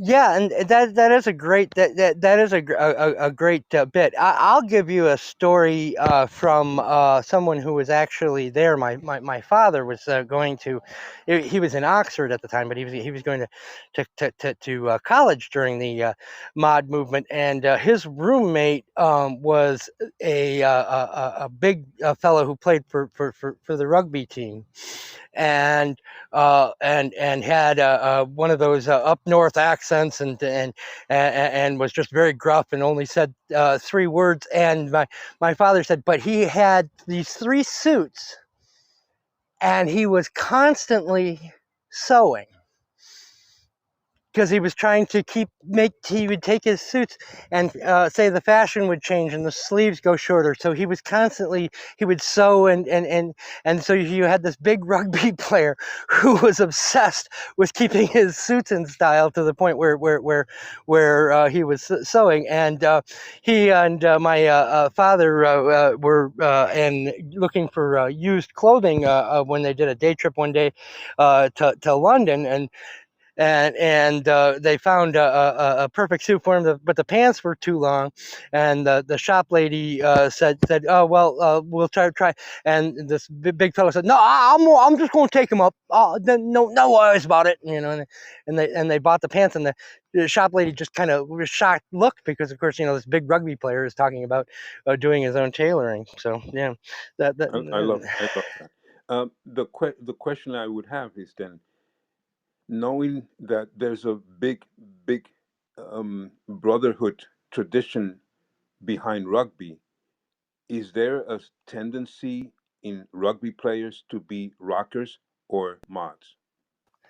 That's a very interesting point, and no, that you couldn't split it that way. There were a lot of rocker rugby players, and there were a lot of mod rugby players. It really wasn't a matter of macho-ness or manliness, but you'd be surprised how many were one or the other. And I think that goes back to something that you perceptively said, which is that they had that kind of team mentality. And so of course when it came to expressing their individuality, well, how do you show yourself an individual more but than by looking like everybody else? I want to jump in with just a few quick things. First of all, Sila, thank you for mentioning what you said about Toria Wilcox. I double checked and I was wrong. I mixed up the two actresses. So what I said about doing punk rock, that was Toya who did that, not I Leslie. see. Okay. So thank you for mentioning that. Oh yeah, no, And, Leslie Leslie Ash. If anybody's ever watched British sitcoms, knows who Leslie Ash is. She was on pretty much if you had PBS as a kid, she was on pretty much all of those that ended up. so that's who Leslie Ash is. and secondly, I wanted to express appreciation for Dawn coming on stage. Yes, welcome, Dawn Don. Field Thank was you. one of the best Howdy. people on Clubhouse, and we're honored to have her here. Dawn, very welcome. Love to hear anything you want to say at any point. Thank you. Hi, I appreciate that acknowledgement. I'm still kind of shoveling and doing some work and errands and stuff, so I'm just listening and enjoying the conversation. But thank you. Awesome. It's thank you for coming and glamming up the room. And We love the hamsters. yeah, we totally. I think they're Which guinea pigs. one of the hamsters is you, Don? I They're think all guinea me. They're pigs. all various forms of my personality. Okay. Just So we're talking like about Jimmy in Trifenia. Quadrophenia. Trifenia, yes. And lastly, Eric, I think you promised us some sex stories. Whoa, I did. time. I Woo. did. Sex. Well, now I already blew one of them, which of course is that they really calmed down the album quite a bit. The album's Jimmy. The song Dr. Jimmy is all about, who is she? I'll rape it. What is it? I'll take it. Got a bet there. I'll meet it. Getting high, you can't beat it. There's a line about, you say she's a virgin. Well, I'm gonna be the first in. And it is interesting because there was some criticism about from Who fans that the film had, and I quote, feminized Jimmy by taking that element of his personality away. But what Townshend was attempting to show was just how hard, what a pain in the ass and how hard it was living with a guy or working with a guy like Keith Moon, who at any moment could just go ballistic like that. And Keith Moon actually died just before this film was released, and while they were filming it. And I don't know if the story is true, but there was supposedly filmed an actual a rape scene, not by Jimmy, but by a side character that was cut out of the film. And I think the film is better for it, because I don't think Mods versus Rockers is a place where something that heavy, that important as sexual violence should have been handled. I think it would have been out of place. And you can't say if you don't see the scenes, don't get me wrong, but I don't, I think that would have been too weighty for this film. And I am glad whatever happened, they decided not to put that into the film. But the other thing, As witness Saturday Night Live, which did have a Saturday Night Fever, which did have a rape scene, which totally should not have been in that movie. Um, and so, yeah, that's an example of a film that made the wrong decision, and we can see how it turned out. In terms of Keith Moon, um, yeah, the film was very nearly canceled because the reasoning was, hey, we're doing this movie to promote the brand, The Who. We're doing it to promote, to get, um, uh, uh, to build up an audience for future albums, for future tours. And if one of the band members is no longer there, the group might be no more. And so, what are we spending this money on this movie? We're not looking to make money on the movie. The movie is I mean, we'd like to, but we're not counting on it. But the movie is an investment in the brand. And if a brand doesn't exist anymore, why are we doing this movie? So it was very nearly canceled for that reason. But the producers managed to talk the money people into letting them go ahead regardless. But yeah, it was a very close thing. I do think it is a tragic loss to the Who. I don't think the Who was ever the same band without Keith Moon, because he had a very Correct. unique drumming style. 100% correct. The way he could drum behind a lyricist and sound like he was actually echoing a voice has never been reproduced. There's never, been anybody who's been able to do that. But I would not have that guy over for dinner. He does not sound like he was a lot of fun. I still want to repeat myself with the separation. Now, I don't want to challenge the comments you have made in terms of those intentions to promote the brand, the Who. I'm not trying to challenge that, but I have the impression, first of all, that Rodham was not really working hand in hand with Pete Townsend in terms of the essence of what he wanted to film, and I didn't see in the movie. Maybe that's what's driving me to say these things. I didn't see in the movie any advertising of the Who. I didn't see it. I know the name Quadrophenia is related to their album. I know that many of their songs came about, but the film, as it, the film, if I would to see that film in a theater without knowing anything about Rodham or his background, I would have thought, oh, they put some The Who music. That's a lot of The Who music on top of the other things they're playing. But Which for have the era, recognized it as a brand. made sense, right? Because they were a very popular band during the time this takes place. Yeah, I mean, this was I'm guessing this they started working on this around 1977, 78, because Rodham says that they were very limited, not only because of the money, to to do certain wild things with the lights, but also he spent months rehearsing before they started filming, so that the filming would go easier after the rehearsing. So, A yeah. lesson Marlon Brando should have learned when he was making One-Eyed Jacks. Hi. Well, but it's apples and oranges because um, it's not the director who said, "Oh, maybe we should cancel the picture because Keith Moon died."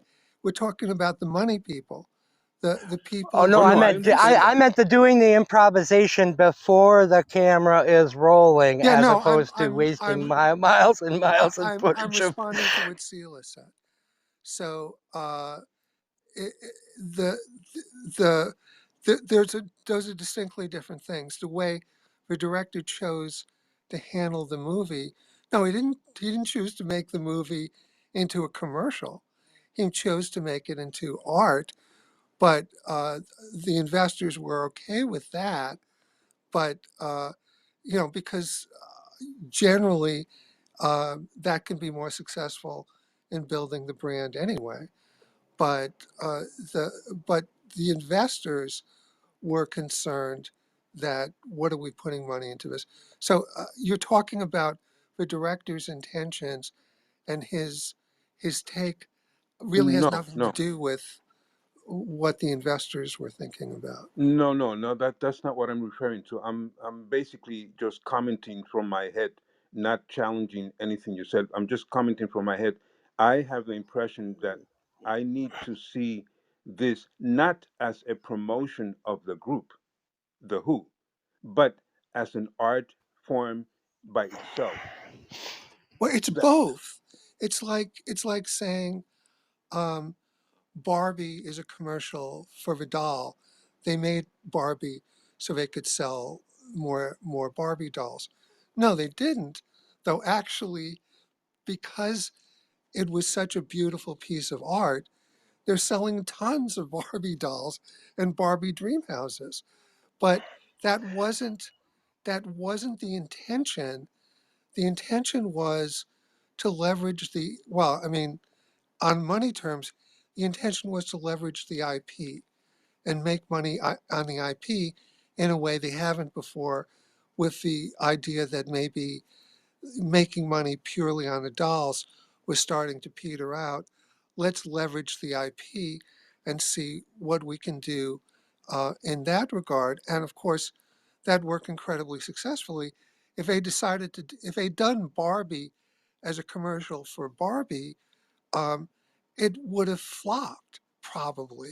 So it's the same thing with, so yeah, Quadrophenia, they let the director make a work of art based on his vision, but it still was, to build a brand. But would they have let Frank Rodham make a kitchen sink drama about mods and rockers with this kind of detail if it didn't have the IP of the Who attached to it? I Yeah, guess is and what. no, the answer is not for a second.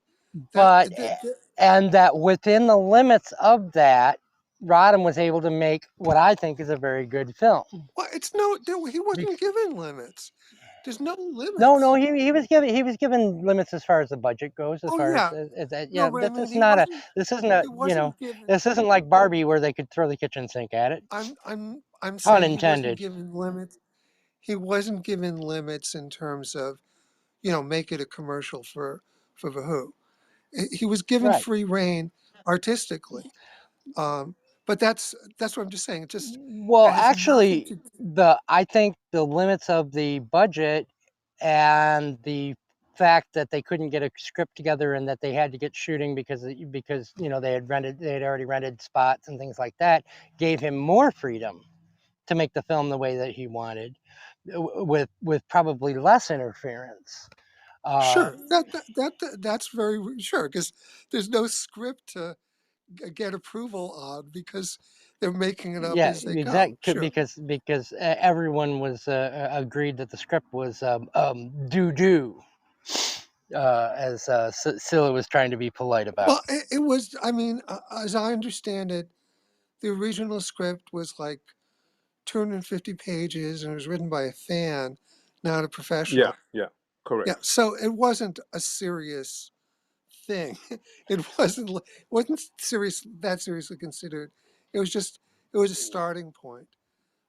But they're working with someone who has an improv background and is is a documentary director, so he was fine with. Um, I mean, that the film has an improv energy to it. It's like as somebody mentioned in one of the documentaries I watched.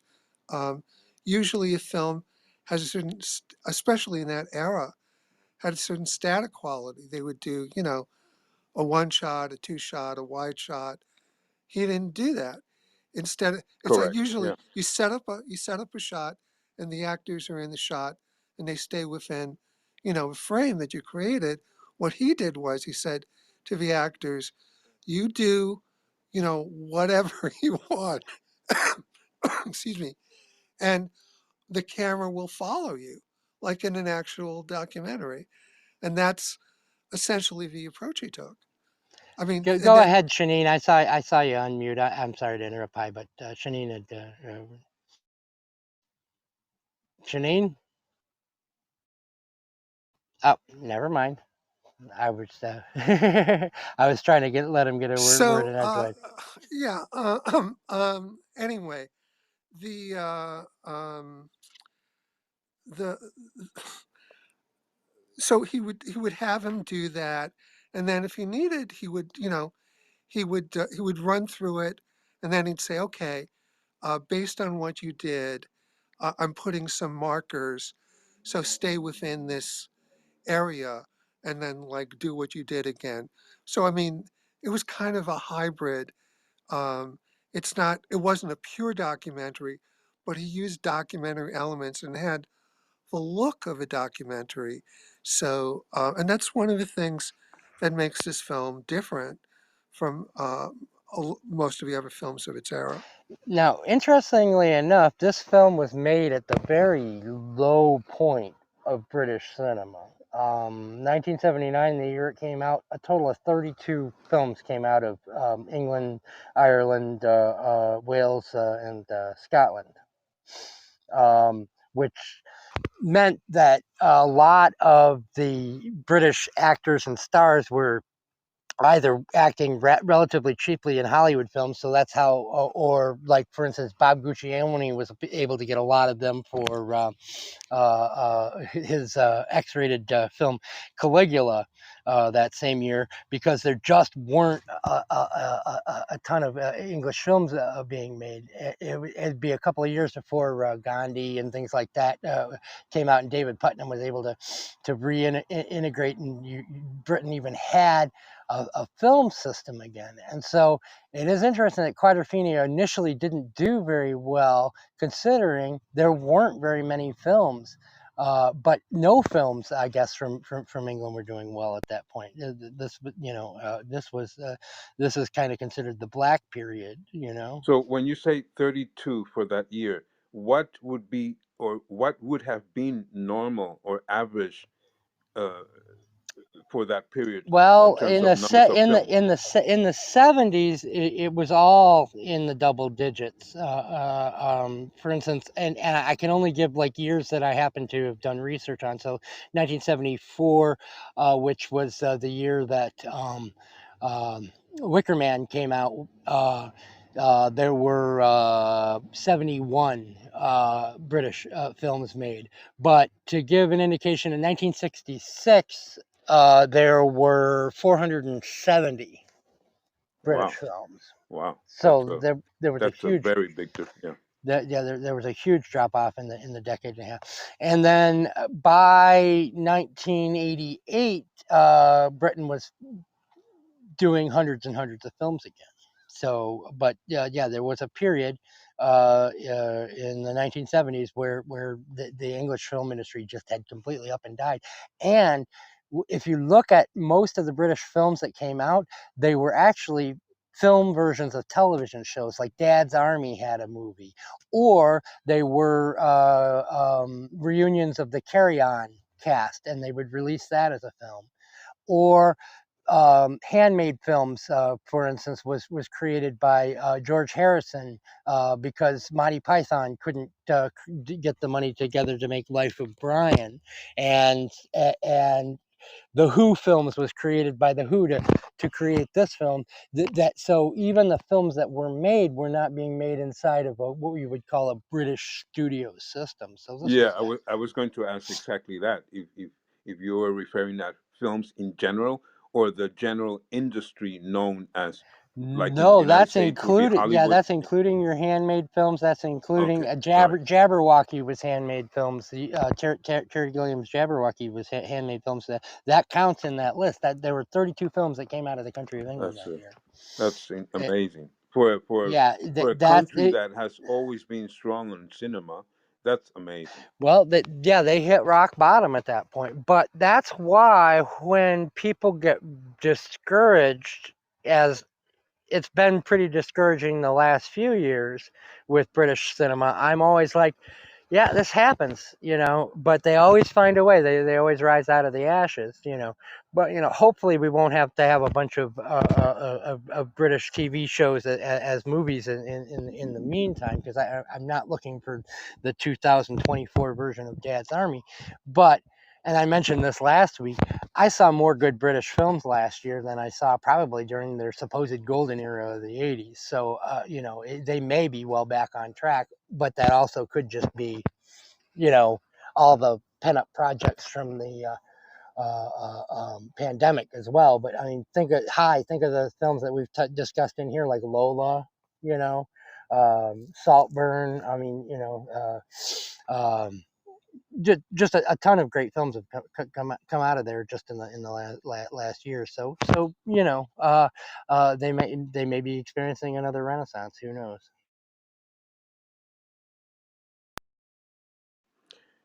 Now, when I think of, let's say, let's not take jazz and rhythm and blues because I know too little about that. But when I consider most of the music that was listening to in the 70s and 80s, I feel that there was a transition. One period I would say was mid 60s, late 60s, starting around there, and then concluding in the mid 70s, and then a transition into the 80s mentality, 80s technology, 80s whatever. The post So, punk. yeah. So, can you apply that to film in a similar way, at least in England, I and consider that this film then was right in the middle of this transition? I think this film comes at the end of an era of British film myself. I don't think it's part of the next era because of its low budget and because of its relative lack of what we would call today star power. I think this comes at the end of an era that started around 1968 and ends about 1981 with the Chariots of Fire. Then you have Gandhi. Then you have all of the Merchant Ivory films. That is an era unto itself, and that the era that this I would put this film with films like Joseph Losey and Harold Pinter's The Go-Between. I would put this in a category with the two Monty Python films, Holy Grail and Life of Brian. I would put this in, and I would kind of call this like the British independent period, where you didn't really have studios, because the only thing that studios were interested in producing were product, kind of like today in Hollywood, unfortunately, pre-existing products. So a television show that did well, or putting the name Carry On in front of a film, or James Bond. And if you didn't have those kind of names, the studios weren't going to make your films, and so they the actual interesting films, the films that we would want to have rooms about, were all very independent. And I would say that this would fall into that. And and I would very much say that the high point of that period would be The Wicker Man in 1974. But you do have a lot of very interesting films in this period. Hammer was still producing their version of horror films, but they had become, they'd become a little more sexy. This is when they had moved into their lesbian vampire period, and but they still kind of had a little that coziness. They hadn't, but Amicus was making their portmanteau films, but these weren't major studios that were producing it. These were lower budget independent films with $2 and $3 million budgets, and this, I think, Quadrophenia comes at the end of that period. And also when I ask about this in terms of cinema, 1979, that's one thing. However, in terms of the mods, that was from the 60s, and in terms of the music, that was actually from the late 60s. So in 1979, even though it was a new film in 1979, it was dealing with topics that were actually 15, 20 years older. Well, I might have to pull Wizard back onto the stage for this, because I don't have the to date knowledge of it. But there was, before this film came out, a mod revival movement. Paul Weller and his band, The Jam, had Yes. really brought, but the reason why it had become popular again was kind of as a reaction to the deliberate ugliness of punk, I see. and so and but the other reason why was because these outfits that the mods had worn were very cheap to get at secondhand clothing stores, and so you could look good for not a lot of money by reviving this culture. And so this film fell square in the middle of a kind of a mod revival. And we've had them since too. That band Oasis had brought about kind of a mini mod, and like I say, Wizard, raise your hand if you have any memories of the of other mod revivals. But fashion is always cyclical, and it comes back time and time again. And yep, there we go. I've invited Wizard to speak, since he actually was able to live and see with his own eyes these types of things.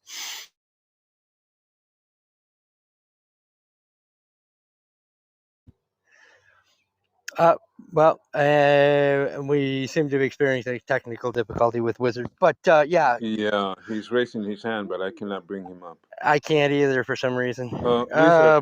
Wizard, Well, you should leave the room and Wizard? come back, please. No, wait a second. Wizard, if you tap your face, I think you should see a button that says move to stage. Or I think that's already in your there you go. See, let me talk. I Is know that a what new I'm talking feature? I haven't noticed that before. Hi is so good at clubhousing. Yeah, Wizard, is this something that you see every few years, the kind of a mod revival?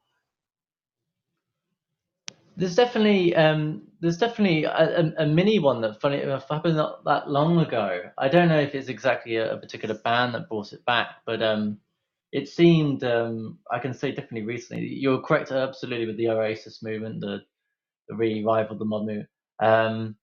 I think, I don't really know, but I think again it's because thrifting, I think a couple of years ago, and still has become more popular, where the market of thrifting is just, it's so cheap to get clothing. Maybe a bit of social media influence. I think there was a bit of wave of big thrift shopping, and also I think because seasons fashions, maybe correct me if I'm wrong on the fashion side of things, but I think I'm correct. But fashion comes up so fast now that it seems to every 3 months there seems to be a new fashion trend that fast fashion in a way has created a bit of a rival for this sort of classic sort of way of dressing. And there were markets popping up, even official markets by big brands across London, particularly in West London, in Wembley, where you could get a last season top fashion for pennies, essentially. So yeah.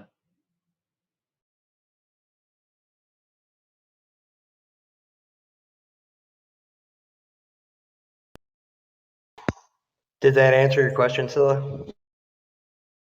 Yes, yes.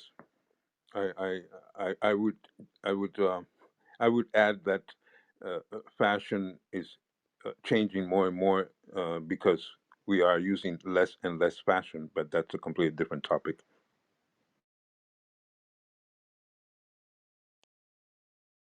Or what we used to call fashion is no longer in fashion, and it's just a new more casual fashion.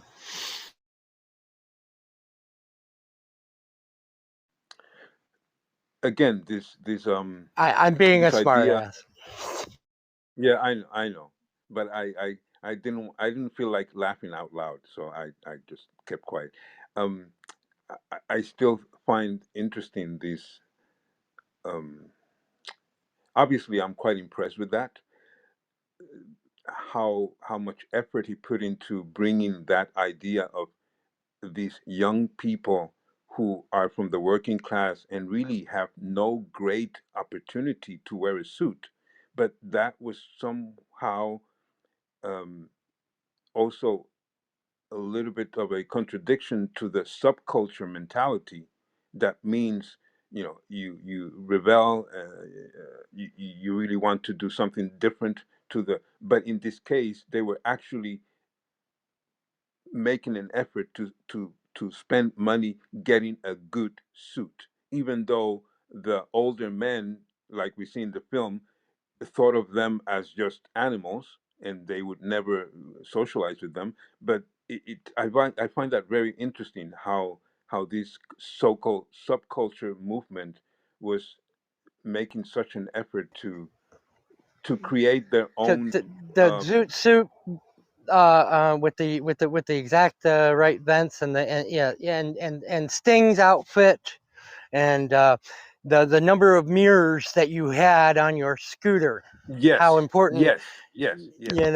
how important it was to have the more mirrors you had on your Vespa showed that's what created the hierarchy in this, and that goes back to Ray Winston's line, that there's always a hierarchy, whether you're in the army or or you're a mod or a rocker. There's always the ace face, the guy who we all say his suit is the best. He's got the most mirrors on his Vespa. This is and of course Jimmy's realization that this is just a guy who's got a shitty job and spends all his money on clothes, and it makes him question his own desire to become a mod, which kind of takes me to because I'm going to start bringing this room to a close because we're approaching going well, we've gone longer than the movie yet again, but Leslie Halliwell. I love Leslie Halliwell. He was the buyer for the BBC for the films the BBC made or showed, and he published film guide after film guide, and just had this just bizarre rating system in terms, and he gave Quadrophenia 0 stars, which is fine because he also gave Fellini's A Vitelloni 0 stars. So but his entire comments, he doesn't say why he liked or didn't like the film, were a drug-addled but well-dressed teenager tries to kill himself after he finds out the head of his scooter gang works as a bellboy. That's it. That's all he wrote. And he's Oh, not yeah, wrong. yeah, yeah. That is kind of the plot of the film. He's not wrong. He's missed everything else, but he's not wrong. Yeah, we need another hour to touch on that. I mean, really, come on. Oh, we're never going to reach the Leslie Halliwell level of no. But he'll come up from time to time because he's always got something funny, you know. I will say this in terms of Leslie Halliwell, the fact that the last film he gave 4 stars was Bonnie and Clyde, and that not so according to him, not a single film since Bonnie and Clyde was worth 4 stars. Tells you everything you need to know about Leslie Halliwell.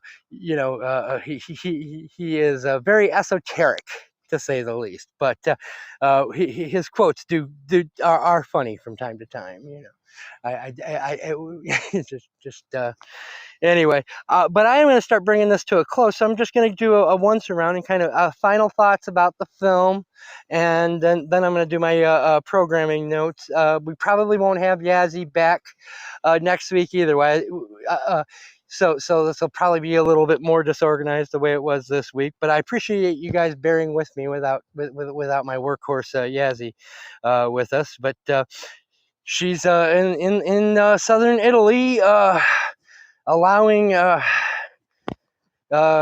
and 7-year-old girls to get an education in schools that won't allow them to come in. So, you know, I guess it's technically more important than talking about films on Clubhouse. So we'll let it go this time. But anyway, final thoughts on Quadrophenia. I don't have anything to add. I thought it was a really good room. I want to thank everybody here who was in the room, whether you were on stage or in the audience. We appreciate every single person here. And please feel encouraged to come to future rooms. What's next week? The Innocents, starring Deborah Carr, based Uh, on a D.H. Lawrence novel. And it's on Turning of a Screw, right? The Turn of the Screw, yes. Yeah. And what movie following week? The Ruling Class, starring Peter O'Toole. That was our suggestion for the month. That was our that was the one that was suggested. So if you're interested in either of those films, Both please feel encouraged to come. both free on And YouTube. also, is that true? I Yep. I couldn't. All right, Which one couldn't you I'll take find a on look. YouTube? Because The Innocents. oh well, maybe they've taken it down since I watched it on YouTube recently. But I'll go look. If I can't find it, I'll send No, you a link. I don't think I looked on YouTube. It didn't occur to me. Okay, that's great to know. Thank you. I'm glad we brought it up. Um, so the schedule for the next several weeks is in the house. If you're not a member of a house, please join. And we appreciate. Also, if you enjoyed the room or you like what the house is doing, please tell your friends to come and join in. Eric would love to expand the audience for this because we have uh, good, deep, knowledgeable discussions about films, and I think there's a place for that on Clubhouse. I'm done. Tell your enemies too, because I'll talk to them about movies. I was I don't thinking care. exactly the same thing. Please tell your enemies because you might make them friends after that. There you go. An enemy's a friend you just haven't shown a British movie to. Well, I have nothing of content to add. I'm very glad that it's not the first time that I'm glad that you suggest this film. I don't think I would have seen it in the near future for many reasons. But like I keep saying to myself and want to share that because I think it's highly important. Um, to see a film, I find mm, quite a unique thing, but it requires, in my opinion, to be able to follow and see details, to see it at least twice, and especially once we have um, talked about it here or analyzed it or whatever you want to call that. I think it is very interesting to go back and watch it. So that's just my long way of saying I would like to suggest anybody to watch the film again. It doesn't matter if you have seen it or not. I think it's a good film, not a great film, but I like the work Rodham did with it. I really like it. I think Michaels, I think that's his name, Jack Michaels, something like the guy who plays Jimmy. I think he does an excellent job. I really like the film. Thank Phil you. Daniels. Yeah. Niani, just any reflections, anything that struck you while we were talking, just any final thoughts? It's just really a pleasure to be engaged, and I can't wait for the next review. I'm super excited about being here, and again, thank you. I just wanted to give a shout out to you, Eric, and hi, and Sila. Wonderful insight, and just genuinely excited about learning. Well, I really want to learn about the way film is approached and how it's directed, because I want to write um, um, short stories and plays, if you will. And I think that if I am challenged in certain respects, if you will, that it would bring out a better, story or script. So yeah, thank you. well, we're excited to have you, and we're learning with you. So, hope to catch you next week for The Innocents. Program note over on our sister clubhouse on Saturday, we'll be discussing the 2023 French film Anatomy of a Fall. That will be at 1 p.m. Eastern Standard Time on Saturday. I can guarantee you Hi and myself will be there. Well, I picked the film. Spoiler alert, Hi picked the film, so we're going to say he probably gave it a good review, but we'll find out on Saturday. Again, that's at Understanding Movies. That's the name of a house. And yeah, you should definitely join Understanding Movies and join this house, UK Cinema History. They're both wonderful resources. Larry, any final thoughts on Quadrophenia? Niani already said it best. And Wizard, any final thoughts on life, the universe, and everything in between? Namaste. Well, again, Eric, thank you very much for this room. I've actually come in a room for the first time that I have not seen the film, shockingly, even though I'm a Who fan. And No, this is your actually second. even You more. hadn't seen Dead of Night. Oh, You remember you hadn't seen Dead of Night. So thank you for correcting me. My memory is I poor. know how much you love it when people correct you, Wizard. I know you love that. Oh, you know it. Oh, you know it. But yes, thank you. And yes, I'm completely eager to see the film now. And yeah, I'll try and get in more often. I'm terrible sometimes. Well, My The organisation. Innocents next. But The Innocents next week. With it's got our gal Deborah Kerr. We love her. We love rhymes with star. Also has our boy Michael Redgrave. Gonna be a good room. Also for reasons I'll make clear next week, ties in to what we've been talking about this whole month in terms of 60s cinema. So a lot of reasons to be here next week and to watch that film. So I am gonna end this room with the words of John Cooper Clarke, The fucking cops are fucking keen to fucking keep it fucking clean. The fucking chief's a fucking swine who fucking draws the fucking line. At fucking fun and fucking games. The fucking kids he fucking blames are nowhere to be fucking found. Evidently Chicken Town.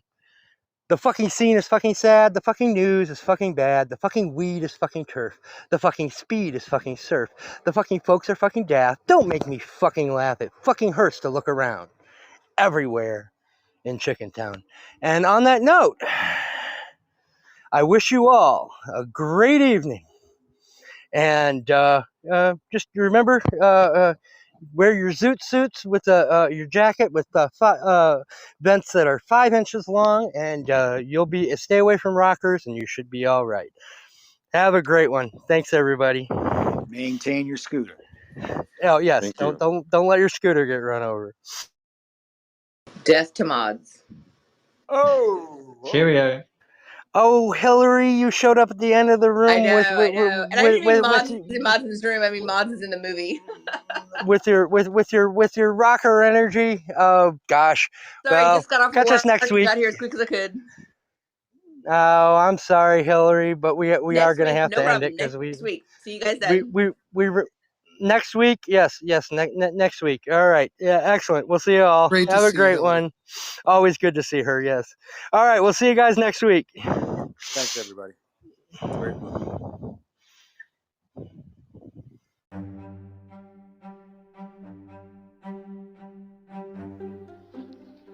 Want to join the conversation?